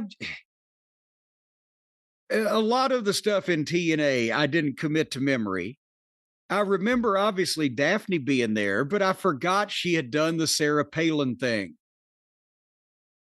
And at least it got her a job is all I was good. That was another Russo, scenario where she became the Sarah Palin spoof, and then Dr. Stevie got started. And finally, she got to be herself after some period of metamorphosis there. But anyway, I'd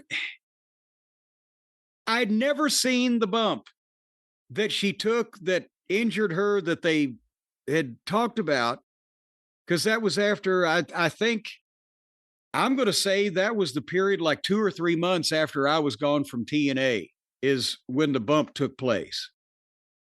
Because it wasn't long afterwards, so I wasn't watching any of the programming at that time. But when you see it, it's just so. They'd worked out as Mick Foley was unnecessary. And just why? Mick Foley's working with Abyss in one of the hardcore matches, and they've got a table with barbed wire on it on the floor at ringside. And Daphne is standing on the second turnbuckle, and Abyss had his, hand around her throat. It is like a choke slam, but actually it's just he's going to push her and she's going to do the trust fall type of thing from 8 or 10 feet in the air through a fucking table with barbed wire on it onto the fucking concrete floor that has a shitty amount of padding to begin with. And some of the talking heads on that, Mick Foley was on here, and Mick's a very nice guy and very well spoken. And, he feels bad about a variety of things that happen to people, but he's also said, well, she wanted to do it. Well, but if somebody wants to jump off a bridge, isn't that a whole industry for law enforcement to go and have somebody talk them down from it? Does everybody need to? I don't think she came to work that day. I'll tell you what, the fucking most fun thing that I could ever do would be if I jump off a fucking ring through a goddamn barbed wire wrap table. She wanted to do it because she was into the business and caught up in the moment and potentially not wanting to lose her job. But so, and also, we'll talk about repercussions from things like that in a second. But she came back from that too soon, which, yes, again, people are dedicated to their jobs when they love them. And I'm not saying she wasn't, but also there's always an aspect of I'm going to lose my spot, or if I don't get back there, whatever. And to add insult to injury, after they'd asked her to do this, they put her in the ring with that. I'd again heard about the name Rosie Lotta Love, some morbidly obese green bitch that I guess Bubba Dudley had trained down at their school that they wanted for some perverse reason to push. And this fat fucking douchebag just jumps up in the air and sits down on Daphne's chest. And Daphne at 110 pounds to make up for this corpulent fucking douchebag's 400. She just fucked her sternum up. And there was all kinds of goddamn bullshit at the time coming from TNA about it. Came down to, no, they didn't pay her medical bill. She had to fucking sue them. They didn't help her with the doctors for where she'd been flung through furniture and barbed wire and sat on by a goddamn fat ass for no fucking reason but unprofessionalism. And when they finally settled with her, and Dixie Carter, her fucking rich fucking snot-nosed bitch ass had something to do with this. The settlement did include action figures that she could sell on indies and at FanFest. Did anybody wonder why that everybody thought that was a fucking... Dixie Carter was Tony Khan more elegant with tits. It was still a goddamn vanity production. Wine, not White Claw. So, of course, when you when you've got somebody that suffers from bipolar disorder to begin with, and you give them brain damage with concussions, well, that's not good. And that's, she was doing appearances in Fan Fest pretty much after that when the injuries added up and she couldn't wrestle anymore. And that's, but that's where she wanted her brain donated to research because of a variety of things. But that, when I saw that, I'm like, why the fuck? Why the fuck was that an important thing that you would do with a talent on your roster in the overall scheme of things, that it was worth it? When Bubba Dudley powerbombed Jillian Hall through a table on OVW, not even on TV, in a dark match at my building, I cussed him out, and it began some prickliness between us, and fucking had to take Jillian Hall off TV for 3 weeks so she'd be in a hospital. Because it just, why? Why would you do that? Anyway, she had, Daphne had started raising money for NAMI, the National Alliance or Association, I can't remember, for mental illness, but NAMI.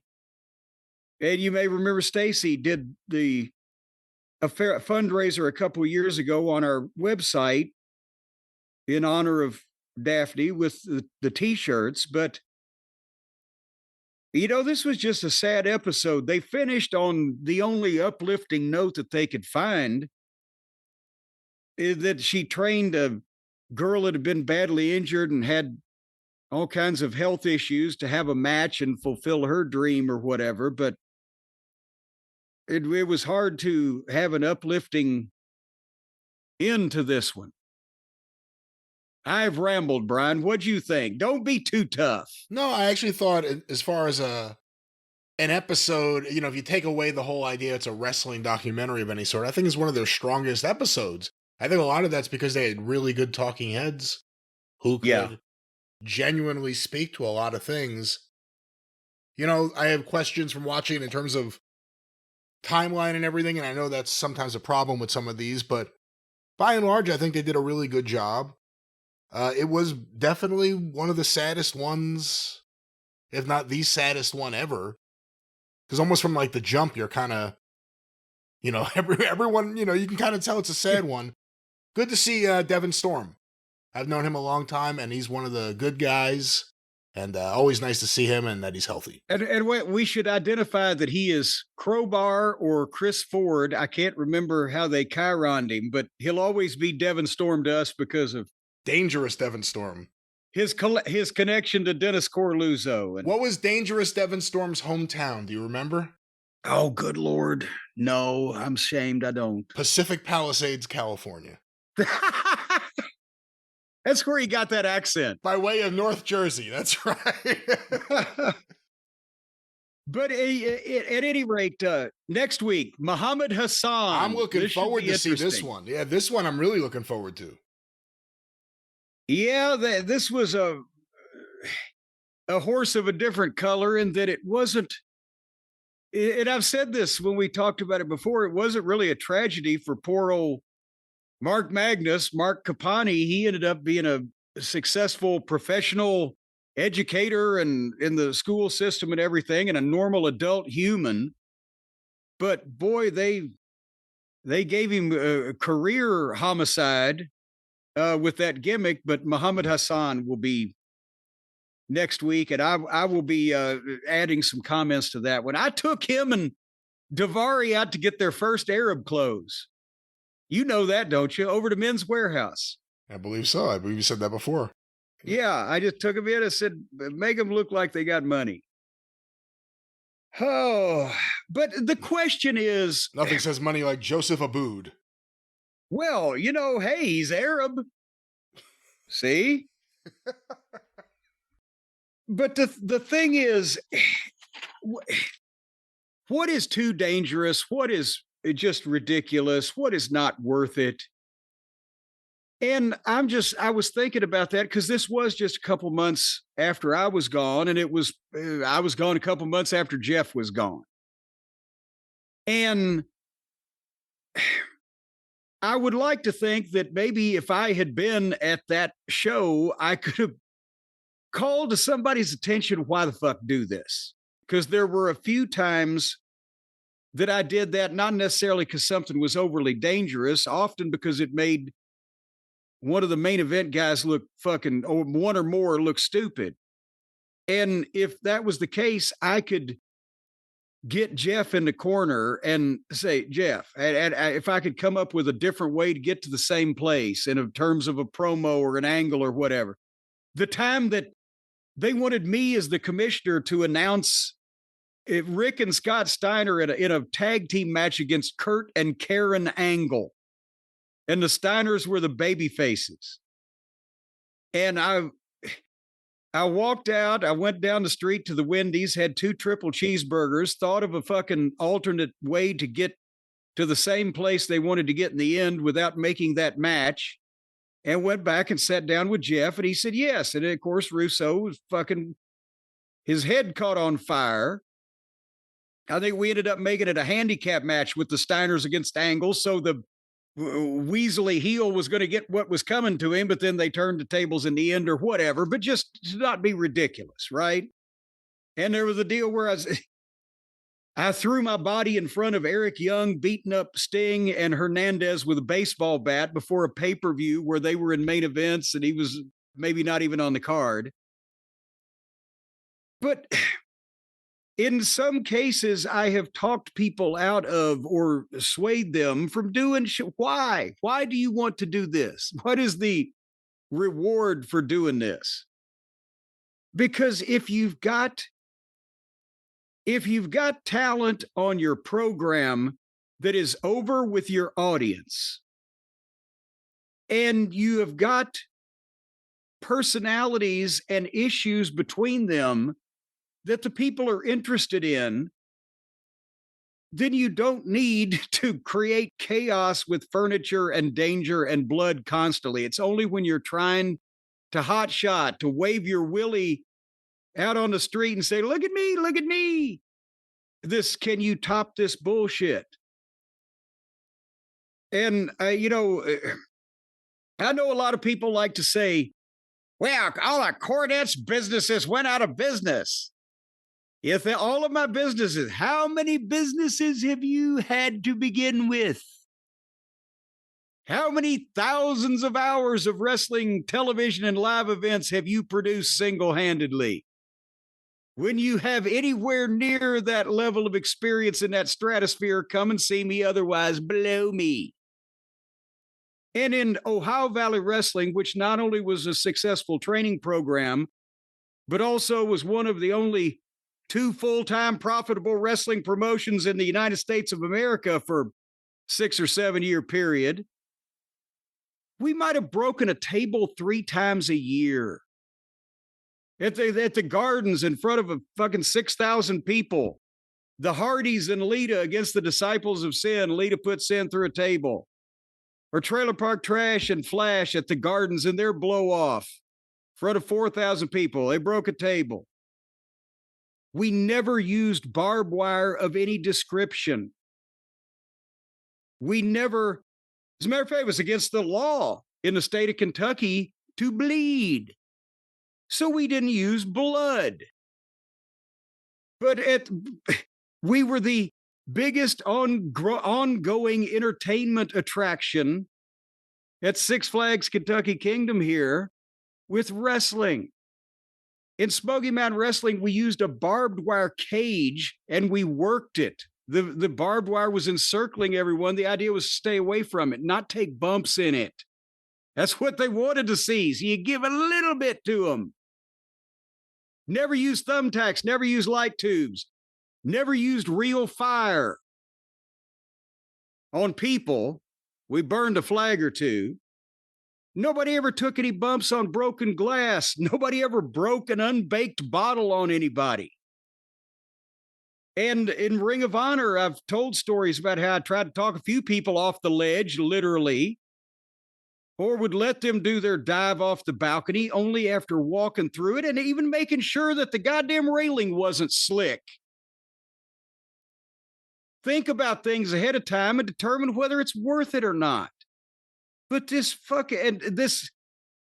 110-pound girl, that's different than Drew McIntyre taking that bump. And I'm sorry if that sounds sexist, but it's also factual. And I don't know why that, especially it galled me. I know Shit Stain was still there. I don't know who else was involved in any kind of decision making. But why would you ask, especially for no appreciable reward? How many tickets was it going to sell? How many at that time, how many pay-per-views was it going to sell? Did anybody even buy TNA pay-per-views at that point? What difference was it going to make to business on a positive basis to throw this girl 10 feet in the air through barbed wire and furniture? And certainly I would like to think that if I'd have been there, I could have said, well, we do something else. But the inmates had taken over the asylum. So this ain't new. The disgust I have for AEW and all these indie goofballs doing this shit for no good reason otherwise than they're fucking marks for themselves, because it makes the business look bad when the girl is not paralyzed permanently and ever recovers again. And if the girl is paralyzed and never recovers again, well, it kind of sucks for the girl or the guy, as the case may be. So why do this stupid fucking shit? And here's a lesson to all of you in 2025. That was just on TV from fucking 15 years ago. Don't ask people to do stupid shit. It doesn't mean anything for business just because you're all marks. You think you're fucking movie stuntmen.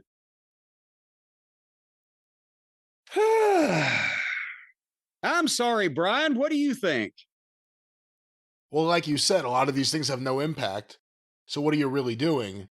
You know, the situation we're talking about with Daphne, it wasn't going to cause the rating to go up or down. It was just something to happen that had pretty bad consequences.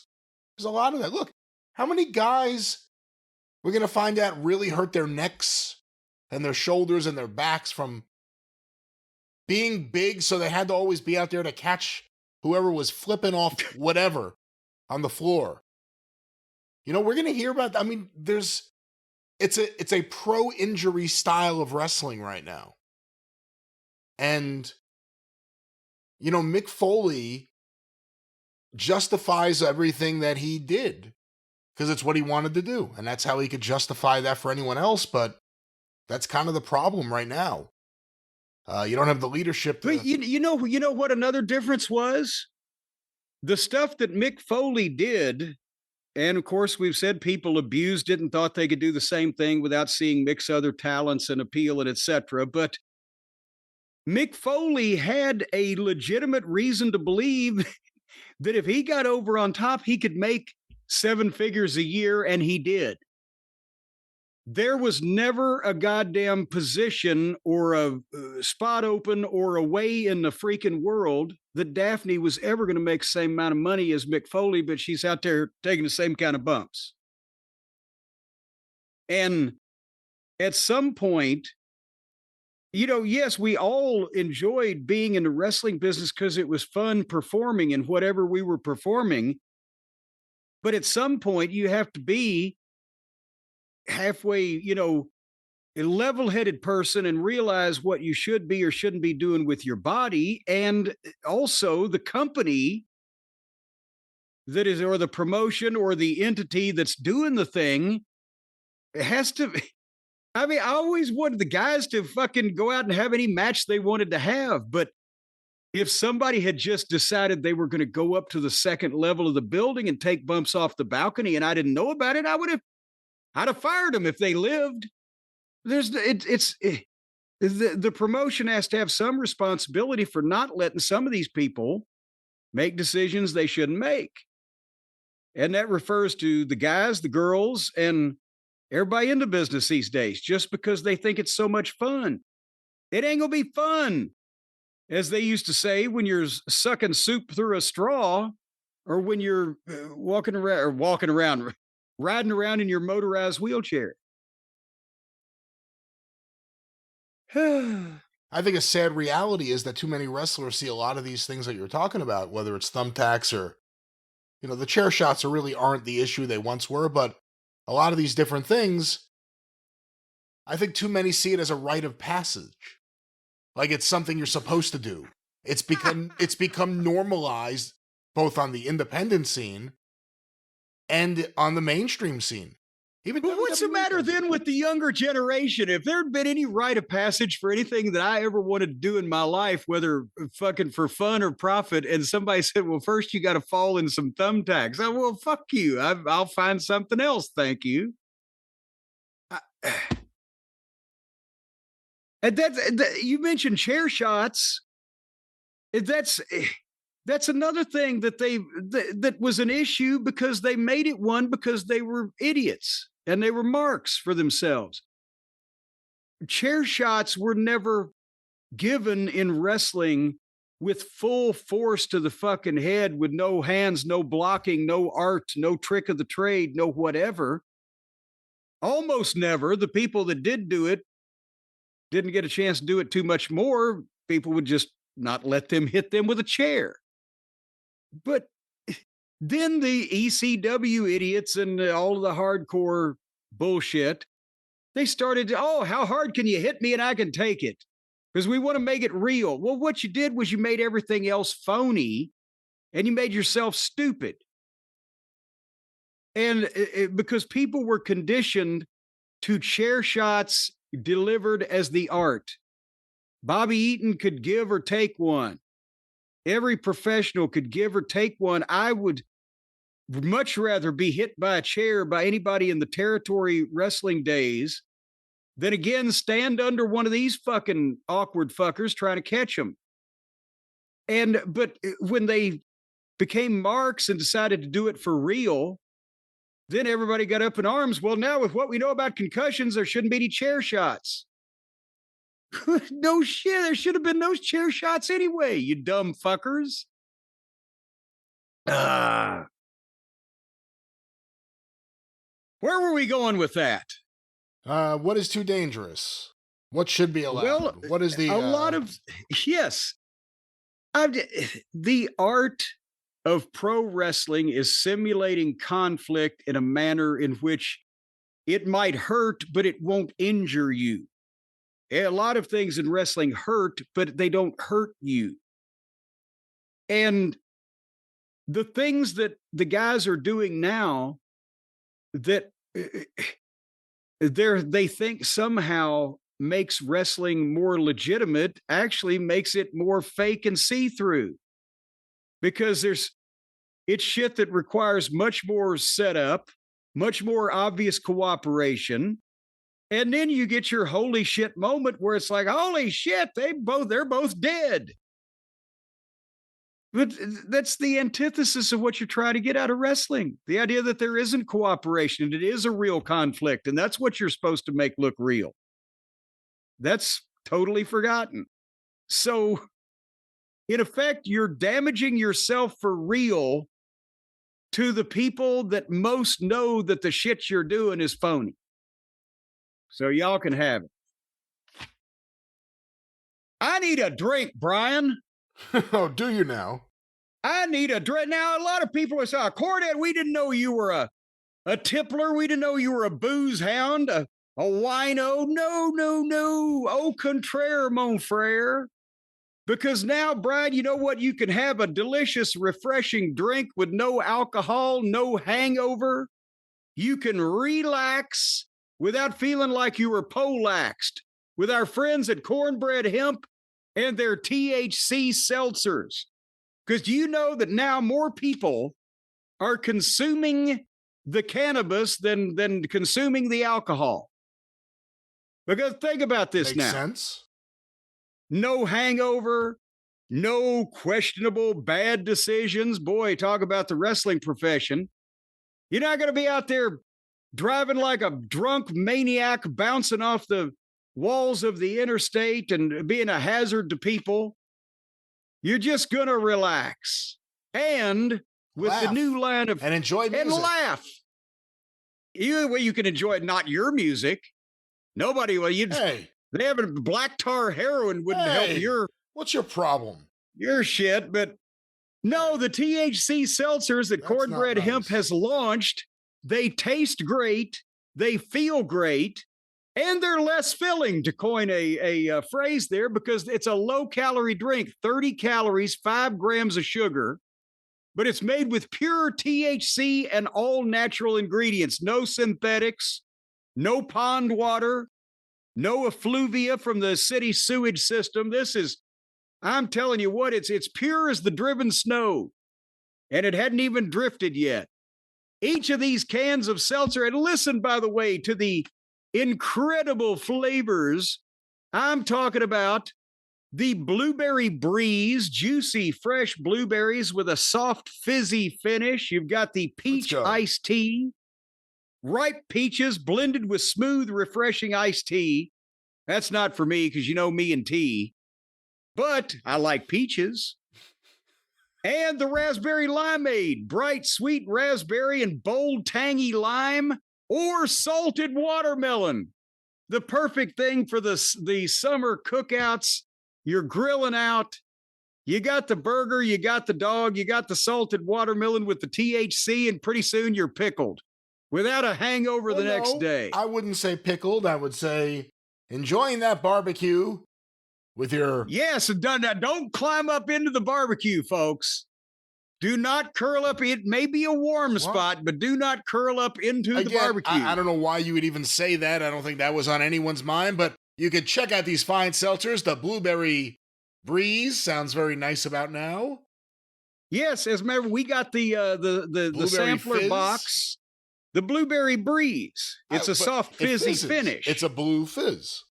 Yes. Well, it breezes along and then fizzes when it gets angry. But we got the starter, or not the starter, but the sampler pack of all the flavors, and I enjoyed the Blueberry Breeze. Stacy is partial to the Peach Iced Tea, because if she drinks tea, she's one of those type of people. But they got something for everybody. And again, our friends at Cornbread Hemp, they're located right here in Louisville, Kentucky. These two guys, they're entrepreneurs of the finest kind that have started this fine company. And boy, howdy, I'll tell you what. So whether you want to just have a sip in the evening after work so that you stop thinking about different ways to hang your boss from the highest yardarm in the British fleet, or you want to sit down with some friends at the barbecue and without curling up in the barbecue, have a nice time and relax. No booze, no bad decisions, no hangover, just pure THC and all natural berries and fruits and things of that nature. Stuff that you wouldn't mind putting inside your body. And you can drink it instead of inserting it anally. And right now, folks, our listeners can save 30% off their first order and enjoy free shipping on orders over $75 if you go to cornbreadhemp.com. That's CORNBREAD, cornbreadhemp.com/JCE, and use the code JCE at checkout. You're going to get 30% off your first order, free shipping on orders over $75. Cornbread Hemp, this is the good life. The good life, Brian. You need to live a good... Is that why I'm so happy today? Not because I got a good night's sleep, not because I got a good meal, but because I just had just a sip of my Blueberry Breeze. Maybe you need to chug it. But Blueberry Breeze from our friends at Cornbread Hemp in Louisville, Kentucky. One more time, Jim, what's that promo code to check out this great product? That is JCE, cornbreadhemp.com/JCE. Use the code JCE at checkout. No alcohol, no guilt, no regrets. You drink a couple of these, you can do anything. You won't feel bad about it. Cornbread Hemp and their wonderful seltzers. We're at the end. It says no regrets. Oh, okay. Well, then no regrets. No regrets. Well, Brian, before we go any further, what in the Sam Hill is going on at the Arcadian Vanguard Network this week? Oh, it's another busy week, even as I lose my voice over here and my usual gibberish and everything else. Go through Just go through and come back on the other side, ladies and gentlemen. Ladies and gentlemen, on Twitter at Superpodcast, or of course, Facebook.com/Arcadian Vanguard. The wrestling news each and every day. Get your wrestling news from the wrestling news for free. No clickbait, no paywall. Just the wrestling news. Wherever it's happening, we'll have it the next day. The morning wrestling newscast. The wrestling news. Sometimes you even have it before it happens. Of course, want to bring up Shut Up and Wrestle with Brian Solomon. His guest this week, Tony Richards, author of the upcoming book on Dory Funk Sr. and the Amarillo Territory. I am looking forward to that, by the way. I don't know too much about that book, so I'm actually looking forward to it. I hope it's good. I don't either, but I want a good book on that thing there. You know, here we are, 2025. There are still territories there are no books on at all. It's kind of crazy. But hear this show today, suawpod.com, or Shut Up and Wrestle with Brian Solomon, wherever you find your favorite podcast. And of course, the 605 Super Podcast. Ah, shit, fuck you. The Mothership. Brief and to the point, no sound effects needed. 605pod.com. The Mothership. That sounded painful. You know what? Somehow. How do you see? You're taking too big of a risk. There's no reward for that much risk. You got to temper these things. Well, all right. You're right about that. Speaking of rewarding a risk, and I don't know, AEW aired Dynamite this past week, unlike Collision, which didn't air this past week. Should we mention that first? All of it didn't air. I guess it was last week now. But whatever the case, did we ever find out, did anybody ever accept responsibility for why that the Saturday Night Collision from whatever the fuck aired the first hour and a half, and then suddenly The Rock's Black Adam movie came on and people were like, where's the last half hour? It was weird. I had it on one of the monitors in here because the Mets were on. And they had a Steve Mongo McMichael tribute. And I saw Dean Malenko was out there. There was a woman out there. I had it on mute, so I don't know if it was his daughter or a wife or... I don't know who she was, to be quite honest. I'm just guessing. And then Ric Flair, who has a very interesting fashion sense, as we all know. Yeah. And I'm kind of looking up at that every now and then to see what's going on. And then before I know it, I look up and I'm like, why is the DC logo on the screen? And it's just around 9:30. They just cut out and went to Black Adam, which was in the guide for 10 p.m. They started it a half hour early. Well, from what I understand, then Tony had tweeted out, transmission difficulty, and it'll be okay on the West Coast. And it'll be up on Max. And then it wasn't okay on the West Coast, and it wasn't up on Max. And then nobody heard anything about it for a few days. And then finally, I think apparently they did post the entire show online for anybody by that point that was that motivated to see the rest of it. But it wasn't a transmission error in terms of they had a flawless tape that just needed to be beamed out to the populace. It had to be something to do with the actual, we used to say the tape was bad. Now it would be a file or whatever the fuck, but something apparently was not able to be transmitted and took a few days to fix. And that apparently is all we know now about. They have a lot of troubles with their technical situation. To be a big of a budget, a company as they are, and to have a network like TBS, TNT, that whole conglomerate behind them, they still, I mean, I was used to it in 1989 when they would book a building that there was no seats in, or they would fucking forget to call a TV truck or whatever. But this is, they did that. I didn't know. Are you talking about Center Stage? Yes. They booked us for a TV taping at Center Stage when the building was being renovated, and they'd ripped all the seats out. They expected the fans to sit on concrete ledges with concrete dust on them. But that again, that was when things were a whole lot smaller and the budget was a whole lot smaller. I can't believe that they still can't get their shit together in this day and age. But nevertheless, did it do a rating?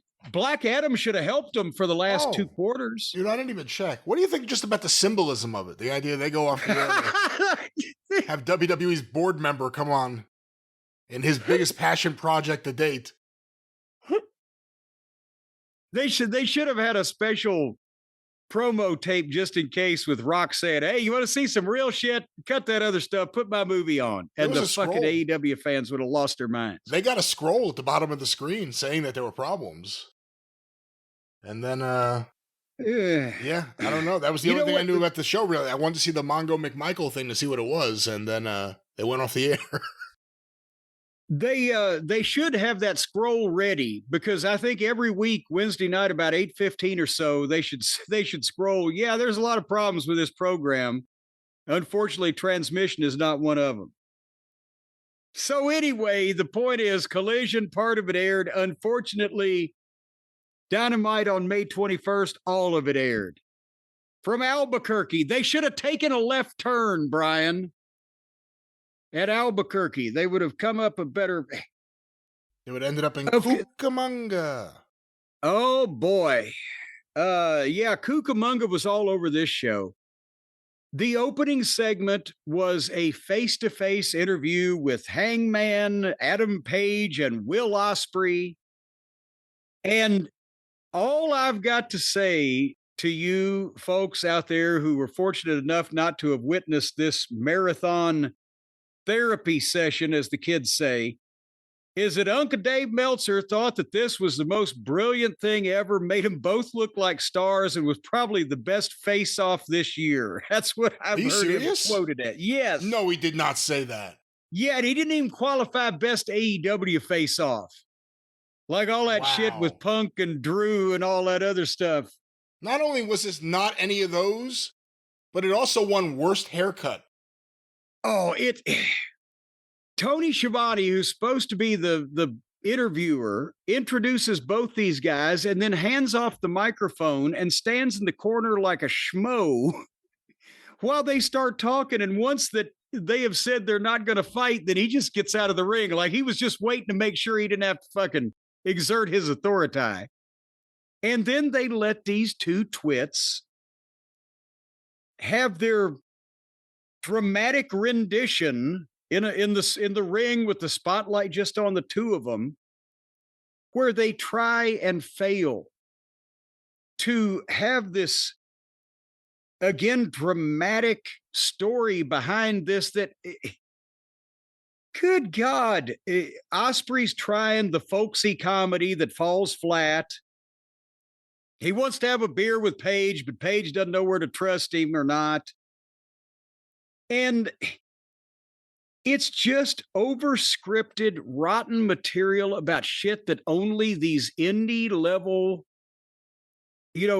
minded fans could possibly get into. And with the dramatic and flowery verbiage that they've come up with in their minds where they think they're Shakespeare. And it's bad enough when they've got not only allegedly professional writers, but also big stars in wrestling that can talk, delivering dramatic shit in the WWE. But when it's two fucking nitwits that make their own shit up, and by virtue of a billionaire not being able to yank a knot in anybody's tail and take control of his business, they're just allowed to go out there and drone on for 20 minutes.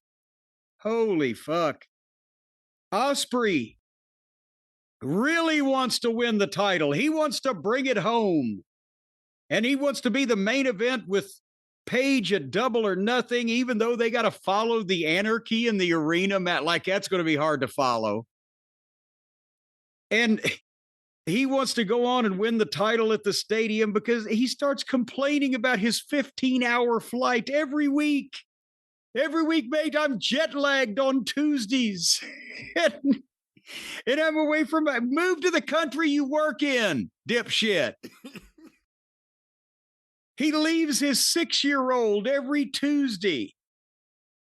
And I've said there's people that got more problems than taking a 15-hour round trip flight once a fucking week and leaving your 6-year-old to make a couple $1 million a year. But they can't figure they're trying to be members of the common people. And at the same time, people are looking at him going, you're getting paid to do this shit?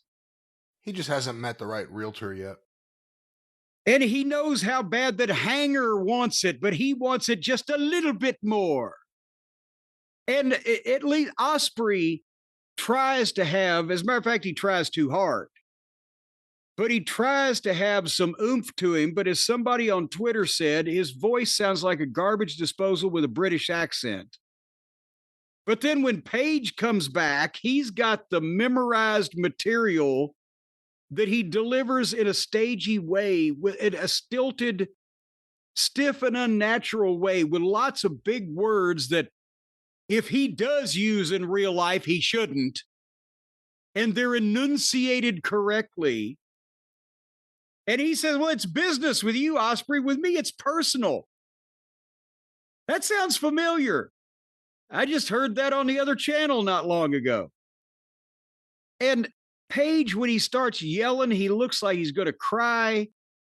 And he's venting about Christmas morning when I saw my son, or my son saw me staring out the window looking for someone that would never come back. What the fuck is this? Is this goddamn Summer of 42 bullshit? And he said, my wife pities me. I pity her. And he went on forever about wanting to make everybody proud of him. I need to know there's some kind of light at the end of this 2-year tunnel through hell. And I'm like, they're talking about this bullshit about I want it more than you do. I want to be the champion mate. Instead of goddamn, people have real problems. This was not a 2-year tunnel through hell except for the people that were watching you on television. It was hell on them. I wrote, this is some soft, pussy-ass Lifetime movie shit here. And then Osprey promised to show up Sunday and do his best.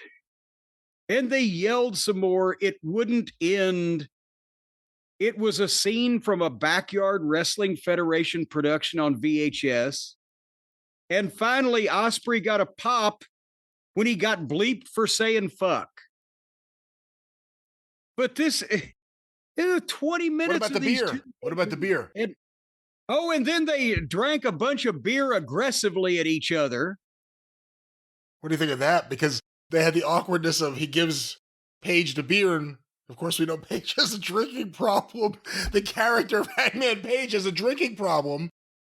So he drank it anyway. My wife hates me. My wife hates me.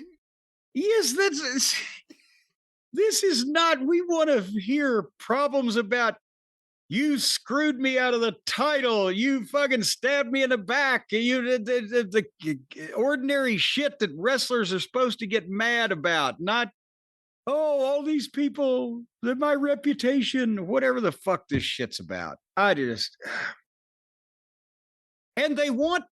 they want to talk like it's real when their fans know above all others that it's all phony as a football bat. And instead of concentrating on coming up with all this material to make people think that it's the insiders, that it's all a shoot, they ought to concentrate on their performance, because that tells me it's bullshit. Did you see anything that I didn't? And the haircuts, my God.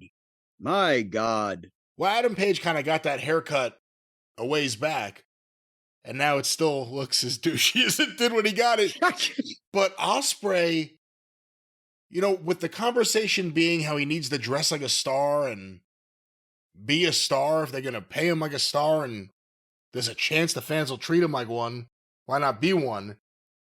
Again, he comes out there just dressed like, anyone, but the haircut. It was like a fresh bowl haircut. parted in the middle. It was ridiculous. I couldn't take this whole thing at all seriously. Wait, so Mo And what are they Howard must arguing have about? They're retired. arguing about nothing.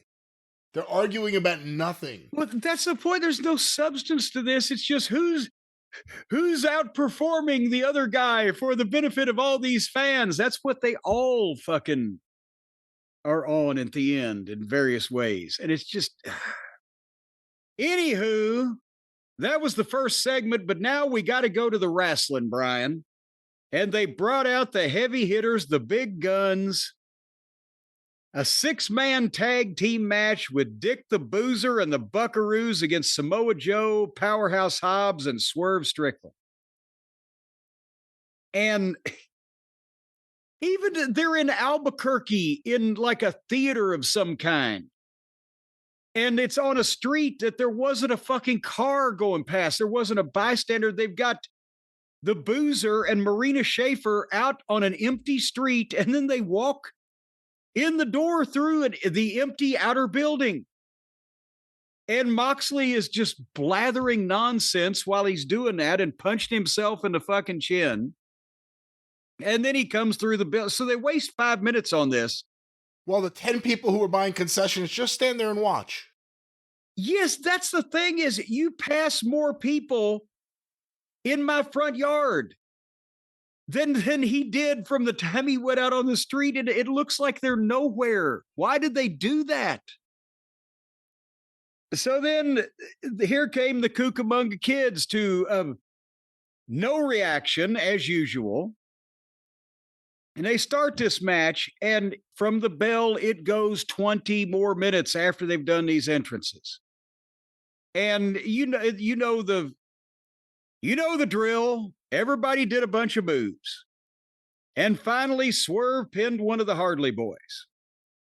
So that took 20 minutes to get to that point.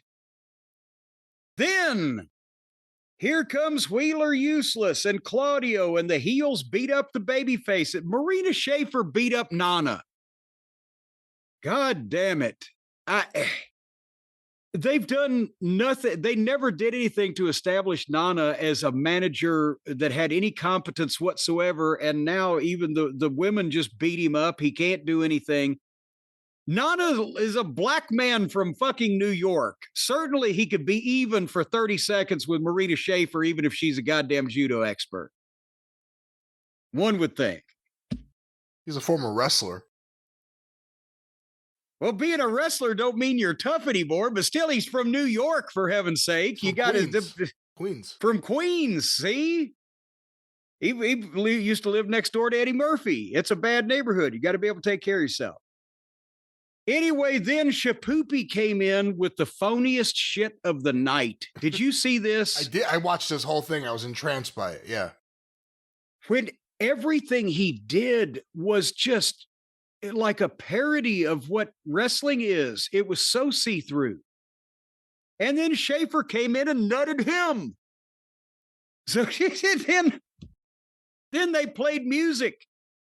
And Willow came running down to the ring. As fast as Willow was running, by the time she got to the ring, both her eyes were black. And she started doing running spots with Marina Schaefer. And she threw a bunch of fake blows of various kinds. And then more music played. And here came Kenny. And he got in the ring and did a few moves, and then he made a face, and then he pointed, and then he skipped, and then he hit the ropes, and he hit one of the Buckaroos with a fake knee lift. And then he pointed again. And Swerve pulled out a table, and Kenny tried to put one of the Bucks through it, and Claudio saved him. And the heels were bailing out, and Joe cut a promo on him and got a big pop when he said fuck and it got bleeped. And so from entrances through all this chaos at the end, it was 30 minutes. And then I don't want to skip ahead and ruin the chronology, but Joe's promo was a sane man would wait till next weekend, but I'm not a sane man. So the threat was a very veiled, almost disguised threat was that they're going to kick the shit out of them some more later on tonight. But they waited not only until after the main event, which we'll get to, and I'm pretty sure drove away a significant portion of the viewing audience, but into the overrun. Before then, all the guys in this garbage match came back, got in another fight. Now with what's the name of the guy that keeps coming out now and interfering? Oh, Gabe Kidd. Gabe Kidd, who looks like Josh Alexander to me. Are they separated from birth? Twin brothers from another mother? There's a lot of guys with that look right now. At least Josh Alexander has the headgear to separate himself. Well, the point is, these fucking guys, they got in another fight. They broke a bunch of furniture again. They fought all over the place. They put multiple people through tables to promote, allegedly, this garbage match that they're going to have with 5 or 6 guys on each side where they do all this shit and they fight in the arena. They've already done the match. But with all of this, I've said before, you fucking blithering idiots. You shoot the angle fighting in the arena, you have the match in the ring. The angle is we get out of control and we fight all over the place for 2 minutes or 3 minutes or whatever, just enough to tease people and get them up. And then you book the match and you have most of that in the fucking ring. But the problem is these guys can't have a match in the ring. So they've done 5 or 10 minutes here all over the arena with furniture and chairs and jumping and diving and pointing and gesticulating and farting about. And then they're going to come back at the pay-per-view that they want people to pay for, and they're going to do all this same shit for 2 or 3 times as long. What the... With music. With music. And what the fuck is their deal? You've just given them the shit that they're supposed to pay for free. The baby faces would come up once, then the heels are up, and then the baby faces are up, and blah, blah, blah. But all the furniture gets broken, and you ain't going to do anything different. Yeah, it's one thing to go off the air Mid-South Wrestling, or more appropriately, UWF style, where everyone who's going to be in that match is brawling, and you go off the air, you get like 30 seconds of it. This went on and on and on and on. This didn't stop. And on. This wouldn't end. And it became comical because of that. And that's the audience that they're shooting for, is the people who want to laugh at phony wrestling, because elsewise they wouldn't be doing this. But as we've seen, the audience that wants to laugh at phony wrestling is limited. And it gets comical because it's so ridiculous, because they're out there doing all the shit that they think is fun, and that the little indie bubble that they live in is, they like that kind of thing. But, it's just meaningless for drawing money or putting a program together where you're advancing personalities and making stars. It's just chaos with children. Now with children. Because anytime the Lollipop Guild is in it, even with guys like Samoa Joe and Hobbs, if you've got the Bucks in there, it's comedy to begin with. So... we've been talking about what kind of money matches can they put together. They have none, because they concentrate on doing horse shit like this to appease these indie-minded nitwits that think that they're special, instead of making stars and putting matches together that'll draw money on a widespread basis. And they'll just gimmick it up. But still, someone will get hurt. Every time, someone will get hurt. Yes. And there's always the chance of that also. What do the kids call it, Brian? Are they tone deaf? They're tone deaf. They can't hear the tone of the room. They don't know that their shit is passé and overdone and blasé and boring. Is it tone deaf? Is that the word? Tone loc. I wonder if the MD hearing aids will help people that are tone deaf. I didn't know where you were going. Now it makes perfect sense. It makes perfect sense now, doesn't it? Well, I don't know about the tone deaf, but yes. Well, it depends on what kind of tones you're deaf to. Or if you're one of the Deftones. Folks, did you know that MD Hearing recently cut their price in half despite all of this inflation craziness going on in the world because they have figured out a way to have finer quality apparatuses or apparati at lower prices, and they're making it up in volume. Because gas is expensive, food's expensive, everything's expensive. If you go try to get a hearing aid from a clinic or a hospital or some type of, one of these pop-up things that people operate out of the trunk of their cars on the corner, many times you will go up to a Plymouth or a Chrysler with a guy selling hearing aids out of the back of that. Not many times. And you'll get a good deal, but you will find out that they don't work as well or last as long as the folks at MD Hearing. A Plymouth or a Chrysler. What year is this example taking place? But this was back in the 70s. Old Grandpa John, he couldn't hear toward the end. And he got both the Chrysler and the Plymouth brand hearing aids, and they didn't help him at all.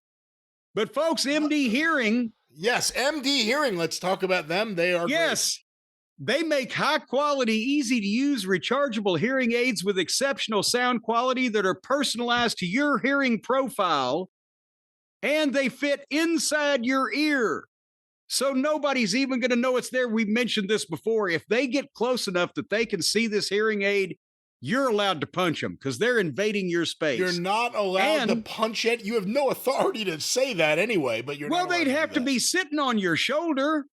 I mean, no court of law in the land would convict you if somebody gets close enough to you to get a good look at this MD hearing aid in your ear, at least an elbow in the ribs.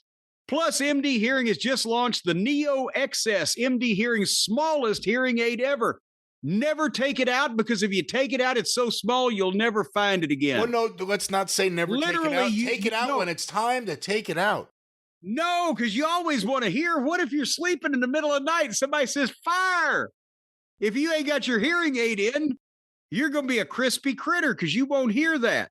Well, let's Hearing not say things that people are not supposed to do. I don't know if they're supposed to sleep. Well, they're not supposed to sleep through a fire in a crowded theater. Crowded theater? Well, you're not supposed to yell fire in a crowded theater. You're not supposed to sleep through one either.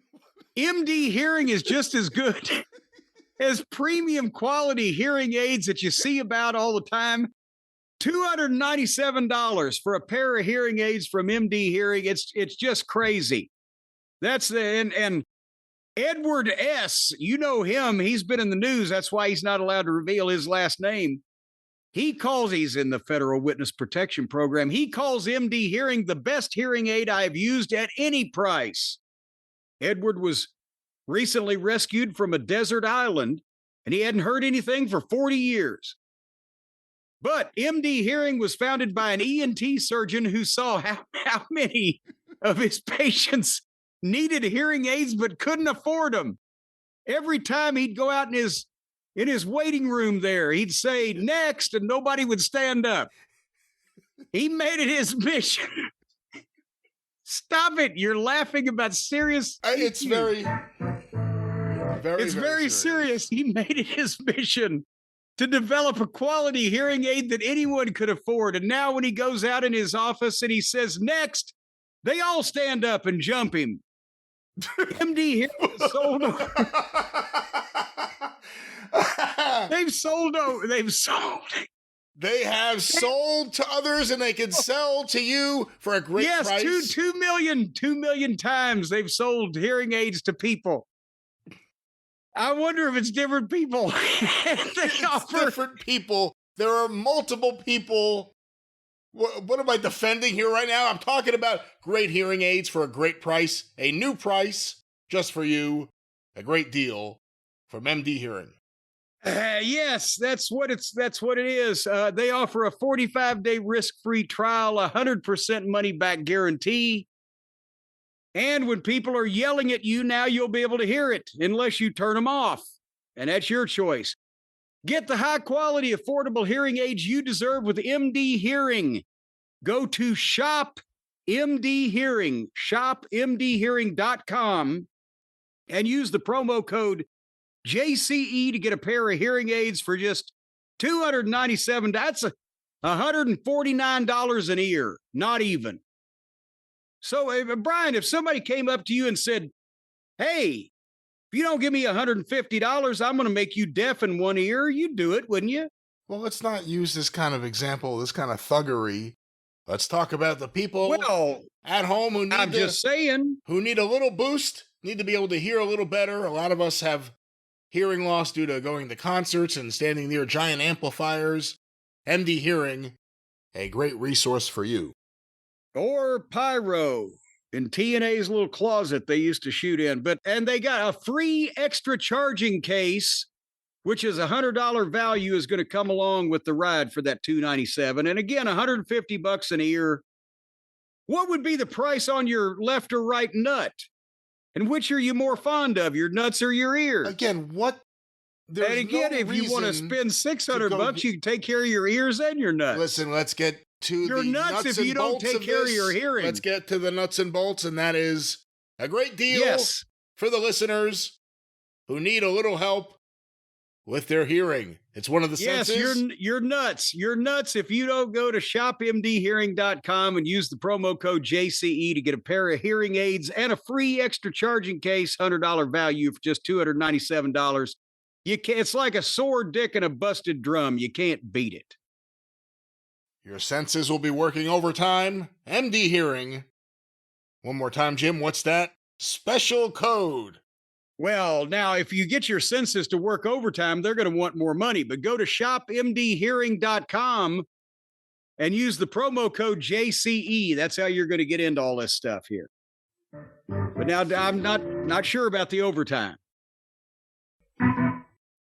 Oh, there's that transition music that we've all come to know. Yes, I'm already headed that way.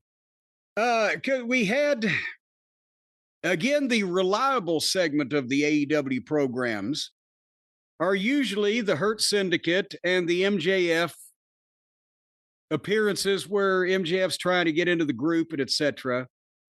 And they did a good job here, but they got interrupted. I will back up. The Hurt Syndicate and their lawyer was in the ring, and hey, did you notice that old Mark Sterling was actually halfway straight? Didn't fucking throw in the goddamn, comedy and the Ritz Brothers act, and it was kind of the Ritz Brothers as legitimate as he could be. But the Hurts and their lawyer were in the ring, and Mark Sterling was in the ring. He brought MJF out for the big induction. And MJF not only was cutting a promo, he was doing good, but MVP was feeling saucy. He healed on the crowd. They blistered Albuquerque. MVP has not really been that much of an outright heel to people on TV, but in this case... Yeah, Albuquerque and Brian Keith. Yes. Those are two of his favorites. That's right. And Big Bill, yeah. But again, they both blistered Albuquerque and the fans, and Sterling didn't fuck it up. And everybody had signed except Bobby Lashley, the agreement. Then Bobby was thinking about it and reading it and conferring it. And the crowd was all over this. They were really reacting. The crowd was into it, where they're just thinking about signing a paper. Because it's actually something they can follow. It's a logical, sensible thing that's happening. And finally, Bobby signed, and boom, and like I said, the crowd's all over him, and then music plays, and here's the rub. Here's the problem. Here comes Dustin Rhodes and Sammy Guevara again. And in the ring, you've got big-time heels. You got the tag team champions, Lashley and Benjamin. You've got MJF. You got MVP, who has a somewhat of stature and cachet in the industry, a reputation for... And here comes the Mid-Card Express. Because, yeah, I'm appreciative of Dustin's talents, but he's about where he's going to be now. The people know he's there to have a good match with the kids and put people over. And Sammy's there because he got punished off of the big TV because he was a dick. And they're not top guys. And this match is not going to sell a fucking ticket or a buy or a view or whatever the fuck. But now, and Dustin did the whole interview while Sammy just stared there and gawked. And Dustin again was trying really hard, too hard. He can talk, but he had no material here and he went too long. At one point, he said the first Double or Nothing was an unforgettable night you're never going to forget. And only time will tell if we stand the test of time. And then his whole thing, we were here at day one. The day one guys. So 6 years later, we're in the same position, and in Sammy's case, worse, is what they might as well say. And they're standing there already wearing tag team title belts, and they're barking at the guys in the ring that they want their belts because everybody's got belts. So visually, a lot of people who don't live their lives over this thing is going to say, well, what's the fucking difference? And who cares? It's just, they've got nobody credible to work with their tag team champions, except their other tag team champions that are tag team champions of a fictitious promotion that doesn't really exist. And this is what they're spending national TV time on. Help me understand, Brian. I'm actually really into Sammy Guevara's new gimmick, which is like, I fucked up, so now I wear a suit. That classic babyface move to show you that I'm a changed person. I wear a suit every week. I like Dustin's fire, and I always do. But, he, in a week where a lot of things went way too long, he was given way too much time on the mic here. Every time he gets on the mic, you're happy to hear from him, and then you start thinking, maybe he's the heel. The more he talks, you're like, maybe he's not the babyface here. Yeah, I don't know. I mean, pay-per-views this weekend, they needed a match. And I guess... think about that. They needed a match, the pay-per-views this weekend. The tag team champions. That's the level of intricacy that is going into this booking.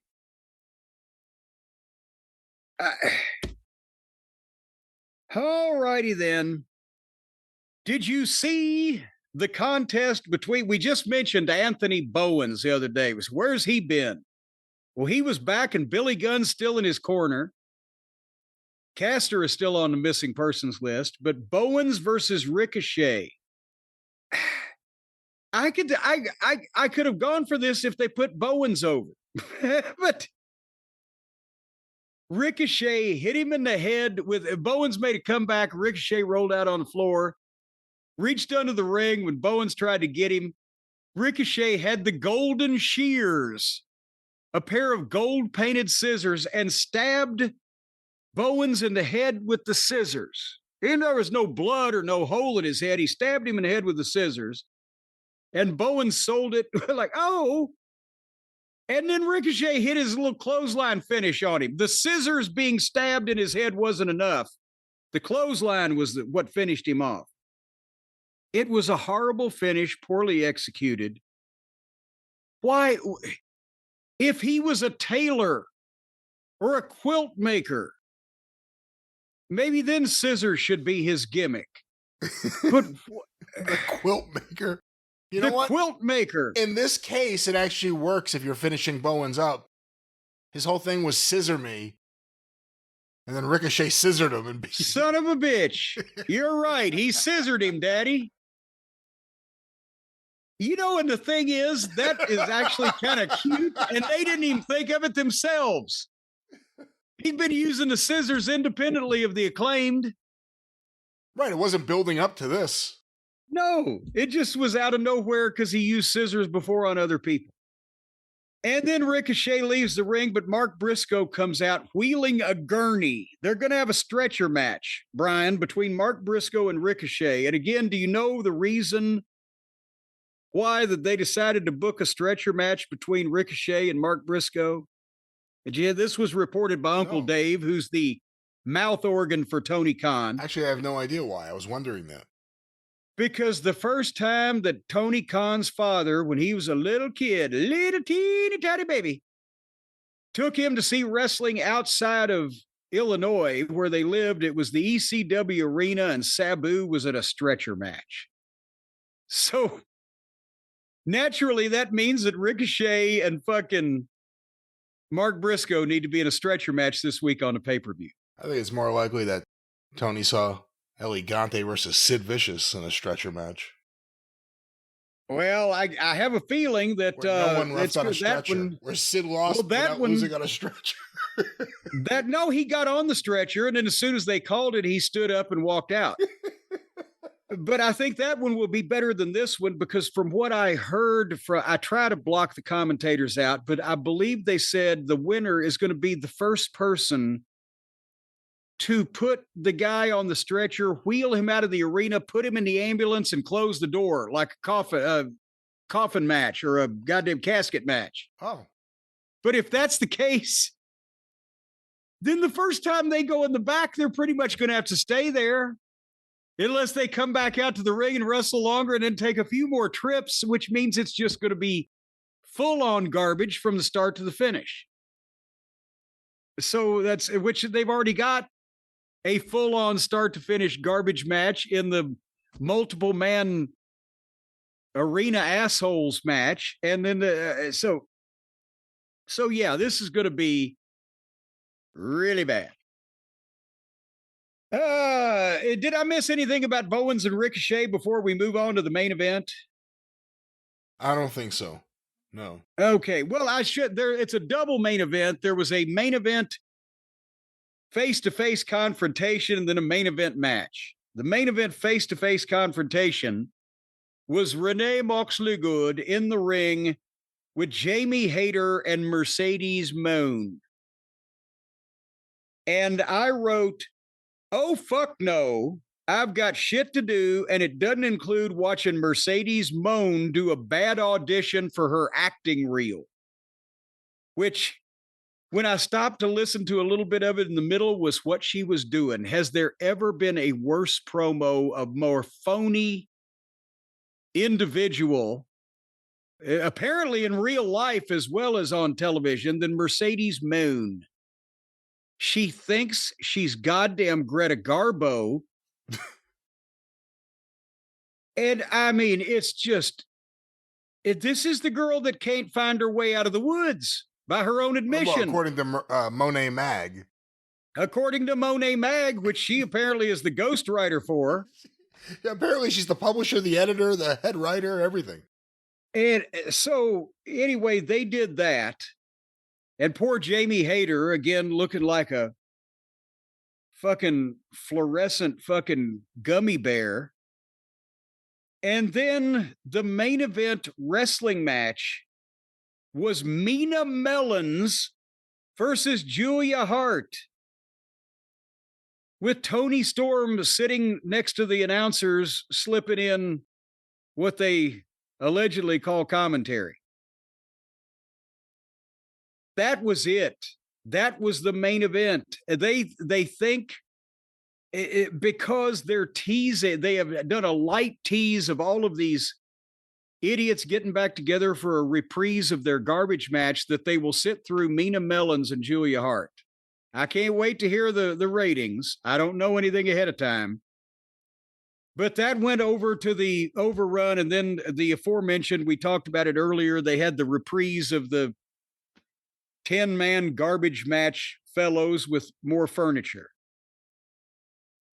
But they just gave up for the previous 20 minutes between the segment with Mercedes and Jamie and the segment with Mina and Julia.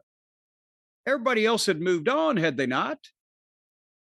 Well, you would think maybe that they didn't put their best effort forward because they knew they were up against game one of the Knicks versus the Pacers. However, that wouldn't explain bringing back everyone they brought back for the very end of the show for the very long segment. I was surprised how much time they gave this, and it came on the back of the Mercedes Moné Jamie Hayter in ring. We'll see. I haven't looked at the ratings yet either, so this will be surprising. Well, in that case, Brian, unless you have any punctuation to put on this review of this program, let's see if anybody watched it and where they decided to take mercy on themselves and end the insanity. All right, Jim. Well, I have the numbers here. AEW Dynamite on TBS. Wednesday, May 21st, 2025, 8 to 10:08 p.m. On average, watched by 575,000 viewers. Ouch, I believe they were well over 600 last week. So for that big cage match, so they've gone back down to reality this week. 682 last week, 4-week average, 615. So down off both. Again, Knicks versus Pacers was on the sister channel, TNT. And of course, lots of other action-packed activities on TV. Do you really think that people who are predisposed to watch the Knicks and the Pacers in the NBA Finals are also predisposed to watch Julia Hart and Mina Mellons? Well, that was why during that match I ended up turning it off and going to the Knicks game, and I returned on DVR the next morning to see the end of the show. Well, where did we start, Brian? Well, the quarter-hour breakdown here, Jim. These were compiled by WrestleNomics. Quarter 1, 8 to 8:15 p.m., the Adam Page Will Ospreay live promo, 714,000 viewers. Okay, and that is, again, as we've said, lower than they normally start at, but last week they started a little bit higher, but they kept it. I don't see how they're going to keep much of this and make their average, so I have a feeling that there will be some attrition going forward. Well, we go to quarter 2, 8:15 to 8:30 p.m., the continuation of Page and Ospreay in the ring. Longer. And the start of Jon Moxley and the Young Bucks versus Swerve Strickland and the Ops with picture-in-picture, 644,000 viewers. Well, there went 70,000 people, but normally when the Buckaroos appear on the screen, there's, for the next quarter, there's some element of channel changing, and they've already dropped quite a bit. Are they going further, or did they settle into a pattern here? Well, we go to quarter 3, 8:30 to 8:45 p.m., continuation of Moxley and the Bucks versus Swerve and the Ops with picture-in-picture, 608,000 viewers. Oh, okay. So just to clarify, they put in 2 of the EVPs, the Lollipop Guild, the Cucamonga Kids, and the world champion, Dick the Boozer. And on the opposite side was a former champion, Samoa Joe, and a former champion, Swerve Strickland, and poor old Hobbs. And that star power lost them 36,000 viewers. Well, we go now. Oogie doogie. We go now to quarter 4, 8:45 to 9 p.m. The continuation of Moxley and the Bucks versus Swerve and the Ops. The post-match with the Death Riders, Kenny Omega, Willow Nightingale, and that's it. The MJF and the Hurt Syndicate and Smart Mark Sterling backstage angle, an ad break, and the start of the Hurt Syndicate MJF contract signing live angle. Yeah, the backstage angle was just a promo where they said we're coming up on about to do the goddamn contract deal. So there was no angle involved, but it was the story. 627,000 viewers. And there comes 19,000 poor souls back because all of a sudden here comes the Hurt Syndicate and MJF, I would imagine, because they're the only thing different than what people tuned out previously. But now we come to the top of the hour and the Hurt Syndicate MJF in the ring. We come to the top of the hour, 9 to 9:15 p.m. And again, I think they were in the ring at the end of the previous quarter. Yes. The big 9 o'clock hour, the Hurt Syndicate, MJF, Mark Sterling, Dustin Rhodes, Sammy Guevara live angle. The Okada backstage promo, an ad break, and the start of Ricochet versus Anthony Bowens. I must mention Okada now has unbleached his hair. It's brown hair, so he looks even more fucking like a normal schmo than he used to. And he didn't say bitch. So there you go. 557,000 viewers, bitch. Oh, Christ. Well, that's 70,000 more people. Good heavens. One would suppose that after they saw Sammy and Dustin come out and or then went into the rest there, they're like, well, fuck it. I mean, Maybe once they realized Black Adam wasn't coming on, they changed the channel. Boy, that's disheartening. Well, we go now to quarter 6, 9:15 to 9:30 p.m. The continuation of Ricochet versus Bowens with picture-in-picture, and the post-match with Mark Briscoe, followed by an ad break. 518,000 viewers. Good night. They got to pick something up or they're not going to be able to make their average unless my math is off, but they've only got 2 quarters and an overrun. The overrun may be suspect, but go ahead. We go now to quarter 7, 9:30 to 9:45 p.m. The Stokely Hathaway FTR backstage promo. I didn't pay attention. Followed by the Jamie Hayter Mercedes Moné live angle, and then an ad break. 501,000 viewers. Okay. They're down 213,000 people, and they've got Mina Mellons and Julia coming up. So are they going under 400? Well, again, a lot of competition. The Knicks. Well, we go now to quarter 8. Fucking air, water.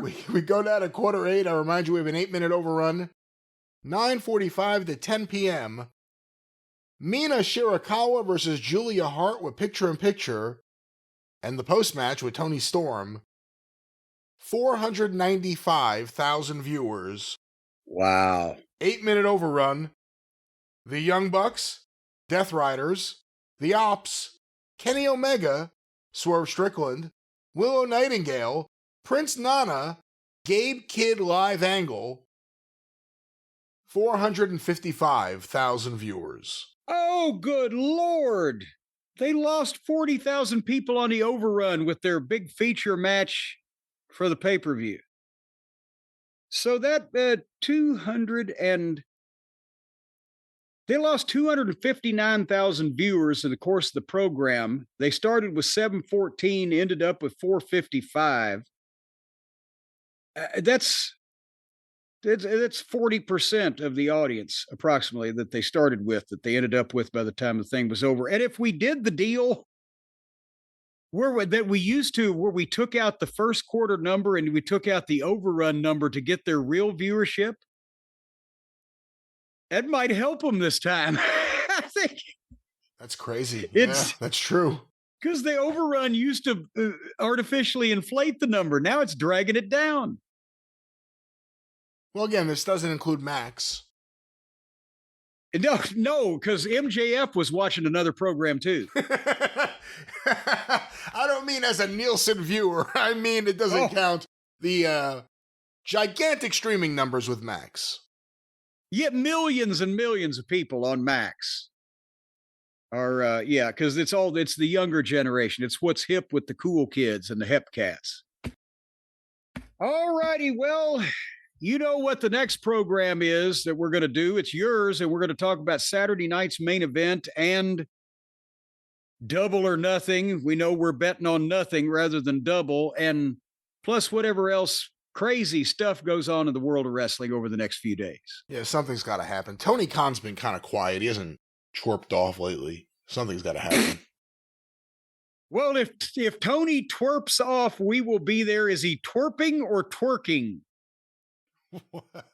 I don't know. I really don't know. I'm not part of that. Twerking party. Tony Khan. That could be a gimmick. He could come out bouncing his butt up and down. No.